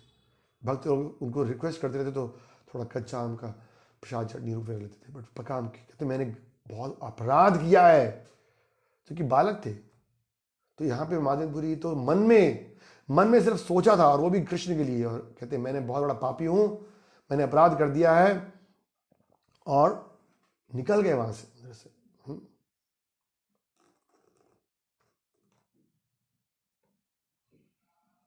अयाचित व्रति पूरी विरक्त उदास, अयाचित पाई खाई ना है उपवास। वो भिक्षा तो मांगते नहीं थे, वो पूर्णतया से विरक्त थे और भौतिक वस्तुओं के प्रति उदासीन थे। बिना मांगे यदि कोई खाने के लिए देता तो खा लेते, अन्यथा वे उपवास रहते। प्रभुपाद कहते हैं परमहंस है, और प्रभुपाद इसको कहते हैं आजगर वृत्ति, अजागर वृत्ति होती, आजगर, जो किसी भोजन मांगता नहीं, अगर मिल गया, भगवान सबके हृदय में बैठे जानते थे। प्रेमा अमृत तृप्त शुद्ध तृष्ण ना ही बाधे, शीर इच्छा है लेता है मन अपराधे। महादेवपुरी जैसा परमहंस सदैव भगवान की प्रेम भक्ति में संतुष्ट रहता है। भौतिक भूख प्यास उनके कार्यकलापों में बाधा नहीं पहुंचाती। जब उन्हें अर्चा वगैरह को अर्पित थोड़ी खीर खाने की इच्छा हुई तो उन्हें सोचा कि उन्हें अपराध कर दिया है, क्योंकि वे अर्चा वगैरह को भोग लगाई जा रही वस्तु को खाना चाह रहे थे। तो यार समझ ली लेसन, जब तक भगवान को भोग लग नहीं जाता और भोग लगने के बाद हम उसको मिला नहीं देते, तब तक हमें कभी भी, यहां तक कि टेस्ट भी नहीं करना चाहिए। और अगर आप भक्ति से भगवान के लिए बना रहे हो तो परफेक्ट टेस्ट बनेगा। ऐसा नहीं कि भाई नमक टेस्ट करना है, चीनी टेस्ट करना है, नहीं। A devotee should never test it. ग्रामेर शून्य हाटे वसी करे न कीर्तन, एथा पुजारी करे ठाकुर शयन। महादेवपुरी मंदिर से बाहर आ गए, गांव के खाली बाजार में बैठ गए कि रात हो गई, अब कहाँ जाऊंगा, चलो सुबह निकल जाऊंगा, और वहां बैठ के कीर्तन करने लगे। भक्त के पास एक काम हमेशा रहता है, बोलते काम ही कोई नहीं है, बोर हो रहे हैं, कोरोना वायरस में कहीं जा नहीं पा रहे हैं, अरे भैया टाइम मिला अभी तो बेस्ट, जितना ज़्यादा हो सकता है कीर्तन करें, जप करें, भगवान की कथा सुने। वे बैठ कर कीर्तन करने लगे। इसी बीच क्या हुआ, यथा पुजारी कराले ठाकुर शयन, और यहां पर हम सुन रहे कि वो भगवान को शयन करने की पुजारी चला गया। तो देखिए महादेवपुरी का खाने पीने में कोई रुचि नहीं था, नहीं मिला कोई बात नहीं, लेकिन महामंत्र में इतना रुचि है कि रात को ही बैठ गए हैं। कई लोग बोलते हैं, ऐसे बहाना में बोलते हैं ना, भूखे भजन ना होए गोपाला, ले ले अपनी कंठी वाला। ऐसा नहीं है, भोजन शरीर के लिए है, भगवान का नाम हमारी आत्मा की खुराक है। ऑफकोर्स हम सुन रहे हैं गोस्वामियों की कथा में भी हमें अनुकरण नहीं करना है, अनुसरण करना है। But the point is this कि जो नाम जप में जिसने रुचि उत्पन्न कर ली है, फिर उसको मिलेगा नहीं मिलेगा। प्रभुपाद जी एक हफ्ते कई बार वो कर रहे थे। एक बार प्रभुपाद जी दिल्ली गए, प्रेस में गए थे, उस समय बैक टू वर्ल्ड मैगजीन छाप रहे थे, और प्रेस में गए और एकदम गिर गए बेहोश होकर। कुछ देर बाद उठे तो उस मालिक ने पूछा क्या तब गिर गए हुए, तो उसने बोला मैंने, प्रभुपाद ने बोला मैंने एक हफ्ते से भोजन नहीं किया है। उन्होंने पूछा क्यों नहीं किया आपने भोजन? बोला मेरे पास पैसे नहीं थे, लेकिन जो पैसे इकट्ठे में कर रहा था वो इस पुस्तक को छापने में लगा रहा था। तो आप समझ सकते हैं कि प्रभुपाद ने क्या किया है हमारे लिए, इन वैष्णव आचार्यों ने क्या किया है। इसलिए इन वैष्णव आचार्यों के बारे में सुनना चाहिए। भगवान से ज्यादा हमें वैष्णव आचार्यों के बारे में सुनने की आवश्यकता है, क्योंकि भगवान की दिव्यता को हम नहीं समझ पाएंगे। क्या हम समझ सकते हैं कि भगवान ने सृष्टि कैसे की? नहीं समझ पाएंगे। भगवान अपने महान भक्तों से क्या लीलाएं कि हम नहीं समझ पाएंगे, लेकिन वैष्णव आचार्यों के माध्यम से सीखेंगे। तो एनी हो, वो चुपचाप बैठ गए और उन्हें सोचा कि वे अब मैं वेट कर रहा हूं, निकल गए वो। निज कृत करी पुजारी कहिरेलो शयन, स्वप्ने ठाकुर आसी बोलिलो वचन। अपना पुजारी ने देने का काम किए, भगवान को भोग लगाया, और गोपीनाथ अर्चा विग्रह को आराम रेस्ट पे देकर चला गया अपने कमरे में सोने के लिए। स्वप्ने ठाकुर आसी बोलिलो वचन। अब भगवान इस पुजारी के स्वप्न में आते हैं और क्या बोलते हैं? बोलिलो वचन। क्या बोलते हैं? उठाओ पुजारी करो द्वार विमोचन, शिर एक राखी आची सन्यासी कारण। वो कहते हैं पुजारी कृपा उठो, मंदिर का द्वार खोलो, मैंने खीर का एक पात्र सन्यासी महादेवपुरी के लिए रख लिया है। धड़ारा अंजलि ढाका ए शिर हो, कहां रखा है बताया, अंजलि ढक भगवान का ड्रेस के पीछे। तुम्हारा ना जानी लता हमारा माया, ये खीर का पात्र मेरे कपड़े के पर्दे के पीछे है, तुम मेरी माया के कारण उस पात्र को नहीं देख पाए। माधवेंद्रपुरी सन्यासी आछे होटे ते वसिया, तहां के ते ये शीर शीर दे लैया। माधवेंद्रपुरी नाम एक सन्यासी निर्जन बाजार में बैठा हुआ है, तुम खीर के इस पात्र को मेरे पीछे से उठा लो और जाकर उसे दे दो। भगवान सबके हृदय में है, जानते हैं किसको कब क्या चाहिए। हम क्या मांगेंगे भगवान से? जो हमें अच्छा लगता है। भगवान हमें क्या देते हैं? जो हमारे लिए अच्छा है। दोनों में जमीन और आसमान का अंतर है। भगवान हमारे को वो देते हैं जो हमारे लिए अच्छा है, तो हमें डिसाइड करना कि हमें क्या चाहिए, जो हमें अच्छा लगता है या हमारे लिए क्या अच्छा है। स्वप्न देखी पुजारी उठी लो करी लो विचार। पुजारी सोचा ये कैसा, आज तो कभी ऐसा स्वप्न आया नहीं। विचार करने लगा, उठाओ पुजारी उठा और विचार करने लगा। फिर उसने कहा चलो, बोला है भगवान ने, स्नान करी कपाट खोली मुक्त कैले द्वार। उसने स्नान किया, अर्चावीर कक्ष में प्रवेश किया और मंदिर का द्वार खोला। धारणा आंचल तले पाया से ही खीर, स्थाने ले भी खीर लया हो लो बाहिर। अर्चावीर के निर्देश अनुसार पुजारी ने खीर का पात्र कपड़े के पर्दे के पीछे उठाया और उस स्थान को साफ किया, और इसके बाद मंदिर के बाहर आ गया और लेकर गांव में चला आया और ढूंढ रहा है कहां है भैया। खीरा लैया ए यार नाम माधवपुरी, तोमा लागी गोपीनाथ शीर कैला चोरी। आवाज लगा रहा है, कौन है गोपीनाथ, कौन है महादेवपुरी? ये पुजारी खीर का पात्र उठाकर पुकारेगा, जिसका नाम महादेवपुरी है, आकर ये पात्र ले लो। गोपीनाथ ने तुम्हारे लिए इस खीर के पात्र की चोरी की है। पापा लिखते हैं भगवान गोपीनाथ ने स्पष्ट रूप से घोषित किया कि वे चोर हैं, क्योंकि उन्होंने खीर पात्र चोरी किया। किंतु उन्होंने इस बात को छिपाया नहीं, क्योंकि उनके द्वारा चोरी की लीला परम दिव्य आनंद का स्रोत बन जाती है। भौतिक जगत में चोरी करना अपराध है, किंतु आध्यात्मिक जगत में भगवान द्वारा चोरी करना दिव्य आनंद का स्रोत है। माखन चोर, गोपी जना वस्त्रहारी, भगवान ने गोपियों के वस्त्र चोरी किए, माखन चोरी किया। चित्त चोर भी हैं भगवान, यहाँ नवनीत तस्कर, यहाँ खीर चोरी किया। एक बात समझनी चाहिए, भगवान चोरी का मतलब क्या होता है? चोरी का मतलब होता है दूसरे के सामान को उठाना, है ना। बट ईशोपनिषद का कहता है ईशावास्यमिदं सर्वम, ये सारी सृष्टि के स्वामी तो भगवान है, तो भगवान क्या चोरी करेंगे? लोग समझते नहीं इस बात को। लोग कहते गोपियों के वस्त्र उठा के ले गए। अरे भगवान ने सारे शरीर बनाए हैं, भगवान को क्या एक कैसे करोड़ों शरीर स्त्रियों के बना सकते हैं? भगवान ने माखन चोरी किया, कहां से चोरी किया? अपने घर से चोरी किया। स्वयं भगवान ही सबके मालिक है, केवल भक्तों को आनंद देने के लिए और भक्तों का मान बढ़ाने के लिए। भगवान का नाम क्या हो गया? उस दिन से हो गया खीर चोर गोपीनाथ। बड़े प्रसन्न हुए माधवेंद्रपुरी, खीर खाया और इतना उनको आनंद आया कि उन्होंने कुल्हड़ को तोड़ लिया और कुल्हड़ को भी अपनी पोटली मान लिया कि इसको भी एक एक पीस, मिट्टी के बर्तन को भी खाऊंगा मैं, क्योंकि स्वयं भगवान को भूल गया। यहाँ तो हम प्रसाद भी छोड़ देते हैं, माधवेंद्रपुरी के बारे में सुनते हैं। लेकिन अब उनको एक टेंशन हो गई, बड़ी टेंशन हो गई। और क्या टेंशन है आप सुनेंगे। उनको टेंशन हो गई कि अरे कहीं लोगों को पता चल गया कि भगवान ने मेरे लिए खीर चोरी है, तो मेरा नाम हो जाएगा, मैं बड़ा फेमस बन जाऊंगा। तो विनम्रता के कारण उनको बड़ा दुख होने लगा। ओ ये क्या हो गया। वो बिल्कुल नहीं चाहते थे कि कोई उनको वैष्णव के रूप में पहचाने भी। वो तो चाहते थे कि बड़े सिंपल से डिवोटी की तरह रहें वो और अपना भजन करते रहें। टोटल हमारे बिल्कुल पूरा 180 डिग्री अपोजिट हमारा हाल है। हम तो अपना नाम देते हैं कि हमने बोला है, हमारे को चाहिए, हमारा नाम क्यों नहीं आया जी? मैंने दान दिया, मैंने सेवा की, मैंने ये किया, मेरा नाम क्यों नहीं आया? और यहां माधवेंद्रपुरी कह रहे अरे ये क्या होगा, मेरा नाम क्यों आएगा? वो तो अपने हृदय में भगवान की सेवा करने आते थे। उनको लगा कल को पता चल गया लोगों को तो फिर क्या, लोग मेरे आसपास आएंगे, मेरी पूजा करेंगे और उससे क्या होगा, मेरा भजन छूट जाएगा।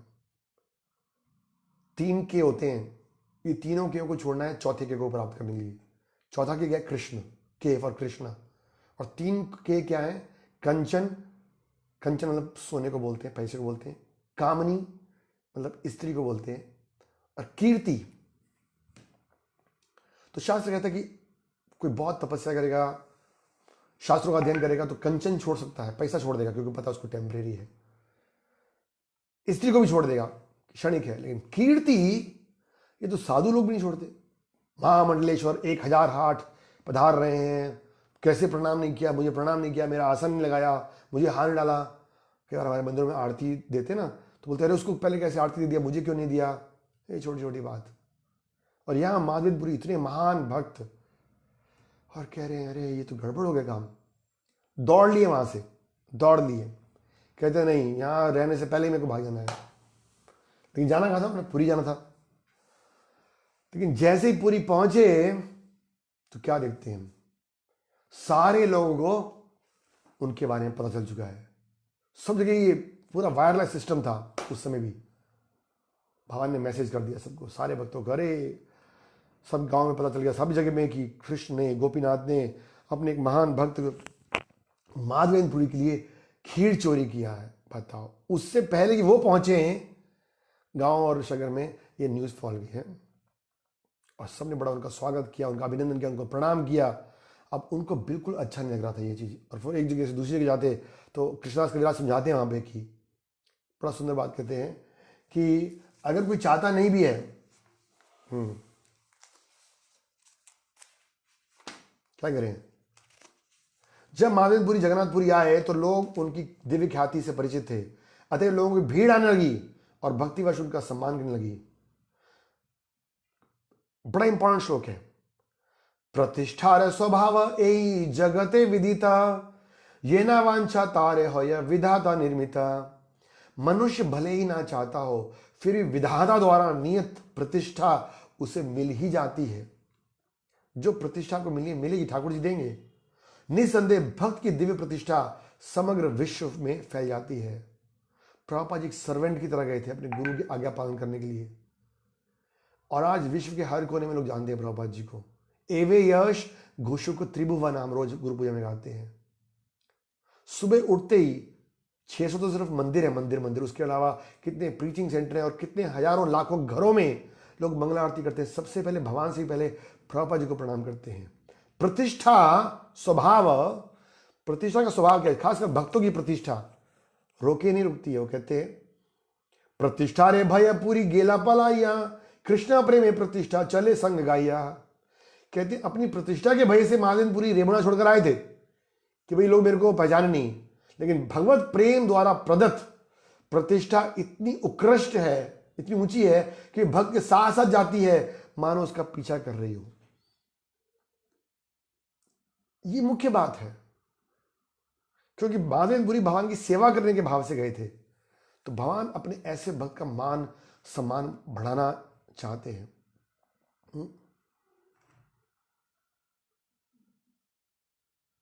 अब उन्होंने क्या सोचा, मेरे को यहां से भी निकल जाना चाहिए, जगन्नाथपुरी से भी। लेकिन तब क्या हुआ, क्योंकि उनको बिल्कुल प्रतिष्ठा चलती थी। यद्यपि उद्वेग वहिला पलाइते मना, ठाकुरे चंदन साधन होइल बंधन। महादेवपुरी जगन्नाथपुरी छोड़ना चाह रहे थे, क्योंकि लोग उनको महान भक्त के रूप में आदर कर रहे थे। हम तो चाहते हैं लोग माने कि महान भक्त हैं, बड़े भक्त हैं, वरिष्ठ भक्त हैं जी, 50 साल से लगे हुए हैं। महादेवपुरी कह रहे हैं कि नहीं, मुझे नहीं रहना है वहां पे, पुरी में भी नहीं रहना है। लेकिन क्या हुआ, ठाकुरे चंदन साधन होइल बंधन। किंतु गोपाल विग्रह के लिए चंदन की लकड़ी एकत्र करने में बाधा उत्पन्न होने का भय हो रहा था। इंपॉर्टेंट बात, भगवान की सेवा रुक रही थी लेकिन इसकी वजह से, तो इसलिए उन्होंने बोला कि नहीं, भगवान की सेवा ज्यादा जरूरी है। तो उन्होंने बोला कोई बात नहीं, जो मेरे को कष्ट होगा, कष्ट होगा जो मेरे को मान का, उसको मैं सहन करूंगा, लेकिन भगवान की भक्ति करूंगा। प्रभुपाद लिखते हैं for the sake of service of Gopal, Gopal की सेवा के लिए वो तैयार थे कि ये उनको कष्ट हो रहा है, उनको सम्मान मिल रहा है तो कष्ट हो रहा है, यहां हमें सम्मान मिलता है तो हम खुश होते हैं, लेकिन उनको जो ऑनर मिल रहा है, आदर सम्मान मिल रहा है, उससे वो कष्ट हो रहे हैं। भक्ति सिद्धांत जी क्या कहते हैं, सुन लीजिए इस बारे में। भक्ति सिद्धांत जी कहा करते थे, देखिए भक्ति सिद्धांत जी के बारे में हम क्या बोले। इवन प्रभुपाद जी कहते थे, व्हाट कैन आई से about my guru Maharaj, he is a Vaikuntha man. Bhakti Siddhanta जी स्वयं भक्ति ठाकुर जी ने मांग के लिए थे भगवान से कि मेरे को एक भगवान का भक्त चाहिए जो पूरे विश्व में भगवान की भक्ति का प्रचार करे, और इसलिए उनको ए रे ऑफ विष्णु बोलते हैं, विष्णु के किरण भक्ति सिद्धांत जी। बट वो क्या कहते थे, जब वो प्रवचन देते थे ना व्यास आसन पर बैठकर, तो क्या कहते थे वो कहते थे मुझे ऐसा लगता है इस व्यासन पर बैठ के कि जैसे एक कुत्ता बैठा हुआ है, a dog is sitting on the throne. मतलब भक्ति सिद्धांत जी अपने बारे में ऐसा कह रहे हैं, जिनको कि लिविंग इंसाइक्लोपीडिया बोला जाता है, चलते फिरते सारा उनको ज्ञान था, सारे शास्त्र कंठस्थ थे। उन्होंने 1 करोड़ नाम जप किया, 9 साल अपने को बंद करके, 9 साल 1 करोड़ नाम जप किया भक्ति सिद्धांत जी ने। और वो क्या कह रहे हैं कि मुझे ऐसा लग रहा है कि इस सिंहासन पर राजा को बैठना चाहिए और राजा की जगह कुत्ता बैठ गया है, लेकिन क्योंकि मेरे गुरु का आदेश है तो मैं सेवा के रूप में इसको टॉलरेट करूंगा। अगर मेरे जो शिष्य मुझे सम्मान देंगे, मेरे को टॉलरेट करना पड़ेगा। तो असली में गुरु की भावना ये होनी चाहिए, वो अपने आप को योग्य नहीं समझता सेवा स्वीकार करने के लिए, शिष्यों और सेवा से और सम्मान को लेने के लिए योग्य नहीं समझता, लेकिन वो गुरु की सेवा, भगवान की सेवा लेके इसको स्वीकार करता है। बट अगर दूसरी तरफ वो सोचेगा कि भाई मेरे को तो बड़ा अच्छा है, मेरे को मान मिल रहा है, सम्मान मिल रहा है और लोग मेरे आदर कर रहे हैं, पूजा कर रहे हैं, तो बड़े दुर्भाग्य की बात है। इसका मतलब फिर उसकी भौतिक दृष्टि है, फिर वो चाहे व्यास में बैठा है, उसका माइंडसेट भौतिक है, फिर वो वास्तव में गुरु या वैष्णव नहीं है। तो हम देख सकते हैं कि किस प्रकार से माधव मैनपुरी का ऊंचा स्तर था। और उसके बाद क्या हुआ, वो चंदन इकट्ठा किया, बहुत लंबी चौड़ी कथा है। चंदन इकट्ठा किया, चंदन वापस जब ले जाने लगे तो बहुत सारी चुंगी आनी थी, तो बड़े सारे पेपर क्लियर करने थे, ये करने थे। तो यहां पर एक इंपॉर्टेंट बात है, ऐसा नहीं है कि बस भगवान की सेवा मतलब बड़ी सिंपल आराम से हो जाएगी, बड़े कष्ट उठाने पड़ेंगे, बड़ी फॉर्मेलिटीज भी करनी पड़ती है। कि यार लोग पूछते साधु बन गए आप तो मंदिर हो गए, फिर भी आप इतनी फॉर्मेलिटीज ये कर रहे हो, वो कर रहे हो, टेक्निकल काम कर रहे हो, परमिशन ये कोर्ट में जा रहे हैं, ये कर रहे हैं। भगवान की सेवा के लिए कुछ भी करने को तैयार थे वो है। तो कई बार लगता है ये भौतिक काम है, जैसे उनको लाइसेंस लेना था, चुंगी से क्लियर करना था, पेपर क्लियर कराने थे, तो लग रहा था ना कि भौतिक संसारिक लोगों की तरह काम कर रहे थे। लेकिन जो डिवोटी है वो भगवान की कृपा को मानकर, भगवान की इच्छा को मानकर, भगवान को प्रसन्न करने के लिए कुछ भी करना तो तैयार रहता है। मायापुर जब मंदिर बन रहा था ना तो क्लास चल रही थी, नहीं प्रभु जी सो रहे थे, रात का टाइम था और काम चल रहा था। तो उनके शिष्य ने बोला, वो उठ के जाने लगा, बोला कहाँ जा रहे हो? बोला ये जो हथौड़े मारे ना मैं इसको चुप कराऊंगा जिससे कि आप आराम से रेस्ट कर सको। प्रभु बोले नो, दिस इज कीर्तन गोइंग ऑन। क्या कहते हैं कि कीर्तन चल रहे हैं, हथौड़े बज रहे हो कहते कीर्तन चल रहे हैं, क्योंकि भगवान की सेवा के लिए वो हर तरह के। और प्रभु एक एक डॉक्यूमेंट्स देखते, बैंक अकाउंट ठीक है कि नहीं, स्टेटमेंट ठीक है कि नहीं, कितना खर्चा हुआ, कितने पैसा आया, कितना पैसा गया। कोई सोचेगा ये तो एक साधारण भौतिकवादी बिजनेसमैन की तरह है, बट वो जानते थे। जब मायापुर का मंदिर बन रहा था उन्होंने डिवोटी खड़ा किया, एक एक सीमेंट की बोरी गिनो। एक बार वृंदावन में उन्होंने अपने मंदिर से लोई बाजार कुछ सामान भेजना था, तो उस समय पोस्टेज के चार्जेस ज़्यादा थे, रिक्शे वाले के कम थे। किसी ने बताया कि पोस्टेज में 25 पैसे लगेंगे और रिक्शे से 15 पैसे लगेंगे। तो बोला रिक्शे से तू बंदा जा और जाओ के देख रहा हो 10 पैसा बचाने के लिए। तो ये था प्रभुपाद जी कल्चर। तो हम देखते हैं महादेवपुरी को कि किस प्रकार से महान भक्त। ये सारी स्टोरी कौन सुना रहा है? महाप्रभु सुना रहे हैं। अब देखिए मैं आज जो कर रहा था कि महाप्रभु वास्तव में दिखा रहे हैं कि वो भक्तों से कितना प्रेम करते। इसी प्रेम का अनुभव लेने के लिए महाप्रभु आए थे। और चैतन्य महाप्रभु स्वयं कौन है? गोपीनाथ हैं, गोपाल हैं।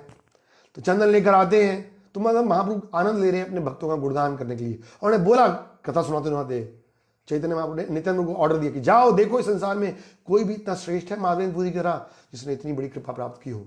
तो भगवान चैतन्य महाप्रभु स्वयं कृष्ण महादेवपुरी जैसे महान भक्त का गुणगान कर रहे हैं। महाप्रभु कहते हैं महादेवपुरी इतने सौभाग्यशाली थे कि कृष्ण स्वयं उनके सामने पहले दूध लेकर प्रकट हुए और 3 बार सपने में आए। कब कब आए? पहले उन्होंने सपना दिया कि मुझे यहां से निकालो, फिर दूसरा सपना दिया कि मेरे को गर्मी लग रही है, मेरे लिए चंदन लेकर आओ, और तीसरा सपना भी आने वाला है। तो क्या हुआ कि चंदन इकट्ठा किया, चंदन लिया, कपूर लिया। वहां पे वर्णन है बहुत सारा, करीब मन से ज्यादा, और कोई कैंटर बुक नहीं किया, कोई ट्रांसपोर्ट कंपनी बुक किया, अपनी पीठ पर लेकर आ रहे हैं। और रास्ते में याद रखिए उन्होंने मांगा नहीं कुछ खाने के लिए, तो कुछ खाया नहीं था, कुछ पिया नहीं था, भूखे प्यासे थे, कमजोर थे, पैदल चले आ रहे हैं, पीठ पर लाद कर चंदन को और कपूर लेकर वापस आते हैं, रेमणा मंदिर में रुकते हैं, गोपाल जी का दर्शन करते हैं, और तब स्वयं भगवान फिर तीसरी बार स्वप्न देते हैं। टेस्ट हो गया अब बहुत, भगवान ने टेस्ट लिया था। याद है मैंने सेकंड ड्रीम में क्या बोला था? टेस्ट लिया कि बहुत दिनों से आराम से मंदिर में बैठे हो, चलो जाओ तपस्या करो, इतना दूर चलाया पैदल। और साथ में एक्चुअली ये सारी लीला क्यों थी? क्योंकि भगवान महादेवपुरी का गुणगान आ जाते थे कि देखिए भगवान अपने भक्तों के लिए चोरी करते हैं। तीसरा सपना आया, भगवान ने बोला बस ये जो गोपीनाथ जी है ना और मेरे में कोई अंतर नहीं है, we are one and same. भगवान का अनेक रूप है। आप यहाँ पर अगर गोपीनाथ जी को चंदन लगाओगे तो मुझे वहाँ स्वीकार हो जाएगा। जैसे हम आजकल ट्रांसफर करते हैं ना पैसे, यहाँ डाले अकाउंट में, वहाँ मिल जाते हैं। तो गोपीनाथ उनके स्वप्न में आए और बोला कि आप यहाँ पर गोपीनाथ जी, गोपाल को चंदन लगा दो, एक ही बात है। और फिर सारे भक्तों को उन्होंने मिलकर लगाया कि चलो 21 दिन तक चंदन के साथ। तो हम क्या देखते हैं गोपीनाथ जी के जीवन में? एक ही उनका उद्देश्य था, किस प्रकार से वो कृष्ण को प्रसन्न कर सकते हैं। जस्ट एक, किस प्रकार से मैं कृष्ण की कोई सेवा कर सकूं। उनको ये चिंता नहीं थी कि मुश्किल है, पैदल चलना है, कहां से होगा, क्या होगा। उनका एक ही उद्देश्य था कि मैं कैसे किसी प्रकार से कृष्ण की सेवा करूं। वहां से निकालना था, स्थापित करना था, मंदिर बनाया, फिर चंदन लेकर आना। जो भक्त है उसका एकमात्र उद्देश्य क्या है? प्रॉपर लिखते हैं, true devotee means servant of the servant. इतना लोड उठा के आ रहे थे ना, तो कभी अगर गुरु जी भी या भगवान भक्तों को सेवा का लोड देते हैं, लोड ऑफ सर्विस, तो भौतिक संसार में ये बोझा बन जाता है और इससे कष्ट होता है, दुख होता है। लोग बोले संसार का, परिवार का बोझा उठा रहे हैं। लेकिन जो भक्त है ना, उसके लिए ये this is burden of love, क्योंकि उससे उसको आनंद मिलता है। जो जितनी ज्यादा भगवान की सेवा करता है उसको आनंद मिलता है। मैंने एक बार पहले बताया था, भक्तिविनोद ठाकुर जी की बड़ी सुंदर स्टेटमेंट है। कहते हैं, हे मेरे प्रिय भगवान, आपकी सेवा करने में मुझे जितने भी कष्ट आएंगे, जितने भी असुविधाएं मिलेंगी, वो ही मेरा असली आनंद, that is my greatest pleasure in my life. वो कह रहे अगर आसानी से कोई सेवा के लिए तो मजा भी नहीं आया, कोई कष्ट उठाना पड़े तब उनको ज्यादा आनंद आएगा। ये है चैतन्य महाप्रभु और उनके भक्तों की कॉन्शियसनेस।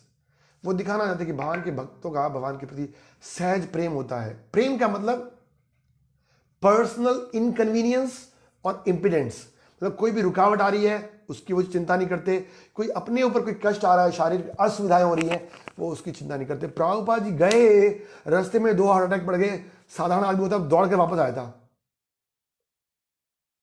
30 हार्ट अटैक ही पड़ा प्रभुपाद जी को पैरालिसिस भी हुआ एक बार 71 72 में। प्रभुपाद जी वाज कंटिन्यू, कोई पर्सनल इनकन्वीनियंस नहीं और इंपीडिमेंट, कोई रुकावट। भगवान गीता में स्वयं कह रहे अहेतु की अप्रतिहता। अप्रतिहता मतलब बिना रुकावट की जो भक्ति है वो ये ना आत्मा सुप्रसिद्ध थी। ये भक्ति जो है कृष्ण को और भगवान के भक्तों को प्रसन्न करनी। तो भक्तों को ये नहीं सोचना चाहिए अरे मुझे ये सेवा करनी है, ये नहीं करनी है, ये मैं कर सकता हूं, ये तो मैं नहीं कर सकता हूं। महादेव ने ऐसा किया क्या? उन्होंने बोला ठीक है, भगवान की वहां भी सेवा कर रहे थे, फिर इतना पैदल चल के आए। तो devotee should be always ready, ever ready.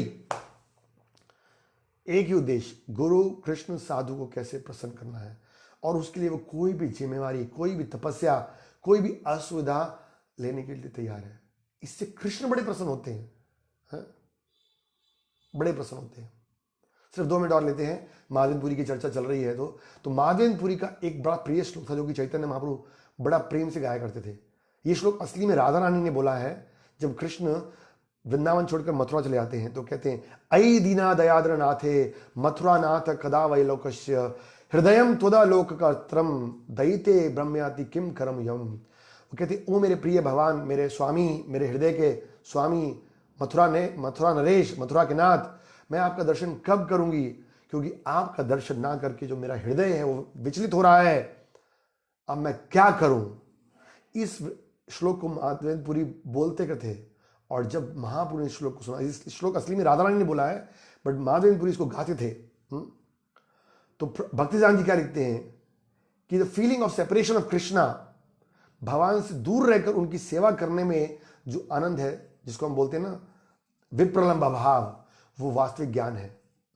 इस संसार में वही बात, इस संसार में आप किसी से बिछड़ते हो तो आपको दुख होता है, कष्ट होता है, क्योंकि हमारी उसके प्रति आसक्ति है, भौतिक आसक्ति है। लेकिन कृष्ण से जब विरह में रहते हैं और हम कृष्ण की विरह में रहकर उनका स्मरण करते हैं, सेवा करते हैं, गुणगान करते हैं, तो हमारी इंद्रियों को वास्तविक आनंद मिलता है। भौतिक संसार में विरह जो हमें इंद्रियों को कष्ट देता है, बट आध्यात्मिक जीवन में जो विरह है वो आनंद देता है। तो हम देख सकते हैं महादेवपुरी इतने महान भक्त थे, और हमारी जो गुरु परंपरा है महादेवपुरी से निकली है। आप जानते मध्वाचार्य तक हमारी परंपरा माधवाचार्य से शुरू हुई है।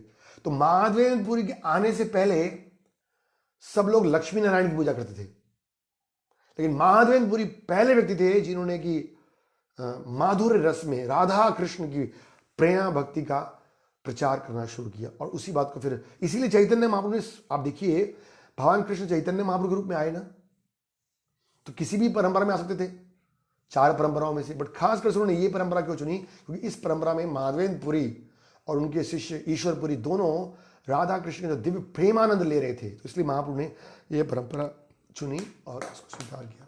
तो आज बड़ा सुंदर दिन है। चंदन यात्रा की एक और कथा अगर आप चाहते हो तो हम 2 मिनट बताते हैं, क्योंकि जगन्नाथ जी से भी इसका लिंक है।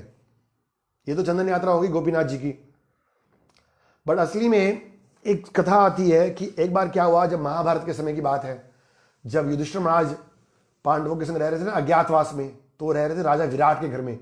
पढ़िए ना महाभारत, अलग अलग कुछ बन के रह रहे थे। 1 साल निकल गया, तो जब भीम ने एक किचकक करके एक असुर था उसको मारा, तो समझ में आया विराट को कि अरे ये कोई साधारण व्यक्ति नहीं है, तो पांडव है। और तब उसको बड़ा प्रसन्नता हुई, इस राजा को बड़ा खुश हुआ और उन्होंने उससे दोस्ती किया। और फिर उस राजा ने एक दिन पांडवों से कहा कि मेरी इच्छा है कि आप तो कृष्ण के इतने प्रिय भक्त हो, मैं आप लोगों के साथ भगवान श्री कृष्ण का दर्शन करना चाहता हूं। तो युधिष्ठिर महाराज ने क्या बोला, ठीक है एक काम करो, एक ना नौका विहार का अरेंजमेंट करो, और उसमें गर्मी के दिन चल रहे हैं तो कृष्ण बलराम को नौका में घुमाएंगे हैं, और साथ में एक काम करना, गर्मी के दिन चल रहे हैं ना, तो कृष्ण बलराम के लिए कुछ चंदन भी आयोजित करना, क्योंकि भगवान के चंदन लगाएंगे तो उनको गर्मी नहीं लगेगी। तो विराट के राजा ने बोला ठीक है, और ऐसा उसने किया। और तब भगवान कृष्ण बलराम आए, युधिष्ठिर महाराज के प्रिय तो थे ही वो, और आए और फिर 5 पांडवों के संग आकर उन्होंने स्नान यात्रा, मतलब ये जो नौका विहार का आनंद लिया। और नौका विहार का आनंद लेकर और उस राजा को आनंद दिया। तो उसी नौका विहार के मूड को रखते हुए जगन्नाथपुरी में आज भी ये नियम है कि आज के दिन से अक्षय तृतीया से रोज भगवान की उत्सव मूर्ति को लेकर जाते हैं नरेंद्र सरोवर में, और वहां नौका विहार होता है और भगवान के चंदन लगाया जाता है। और खासकर से राजा इंद्रद्युम्न ने स्पेशली पुजारियों को ऑर्डर दिया कि मतलब क्योंकि जगन्नाथ जी ने ऑर्डर किया था असली में, जगन्नाथ जी डायरेक्ट इंस्ट्रक्शन दिया था राजा इंद्रद्युम्न को कि तुम ये जो चंदन यात्रा का उत्सव है उसको लगाओ, मेरे सारे शरीर पे चंदन लगाओ सिर्फ आइस को छोड़कर, और इस तरह से मेरी भक्ति का प्रचार करो। तो जगन्नाथ जी का डायरेक्ट ऑर्डर था, तो इसलिए हम जगन्नाथ जी का भी आज चंदन यात्रा का को दर्शन कराया है। और हमने ऐसे लिंक भेजा था सबको, अगर नहीं भेजा तो हम दोबारा ग्रुप में भेजेंगे, इस्कॉन लुधियाना ग्रुप में भी भेजा है हमने। तो सब लोग भगवान जगन्नाथ जी का बड़ा सुंदर चंदन दर्शन कीजिए। तो ये चंदन यात्रा की कहानी से हम एक बात आखिर में हम चर्चा कर रहे हैं, भक्ति को प्रकट करने का बड़ा एक अच्छा साधन है। भगवान को गर्मी नहीं लगती, लेकिन भगवान इसके द्वारा हमारी सेवा को स्वीकार कर रहे हैं, प्रेमा रूपी श्रद्धा को, भक्ति को। तो आज के दिन हम भगवान से अक्षय तृतीया के दिन प्रार्थना करते हैं कि हमें सारे आशीर्वादों के संग ये आशीर्वाद दे कि हम भगवान की भक्ति बढ़िया से करें, इस विनम्रता के भाव में करें, सेवक के भाव में भी करें, बिना किसी मान सम्मान की इच्छा के, जिससे कि चैतन्य महाप्रभु की परंपरा में हमें कृष्ण की भक्ति का शुद्ध प्रेम मिले, जो कि वास्तव में अक्षय है। और जैसे हमने सुना कि अगर भक्ति करेंगे तो सारा कुछ अपने आप आएगा। सुदामा ने भक्ति किया, उसको सारा भौतिक ऐश्वर्य मिला। महादेव मुनि ने भक्ति किया, उनको नेम फेम सब कुछ मिला। Material wellbeing follows spiritual wellbeing. Prabhupada ji कहते हैं जो स्पिरिचुअली एडवांस्ड है उसको मटीरियल सब कुछ मिलेगा।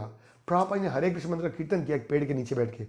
आज 600 से अधिक मंदिर है, करोड़ों के मात्रा में संपत्ति इस्कॉन में आ रहा है और लोग प्रणाम कर रहे हैं। क्या नहीं है, नेम है, फेम है, पोजीशन है प्रभुपाद जी के पास। क्यों? एक काम किया, सिर्फ भगवान की शुद्ध भक्ति किया।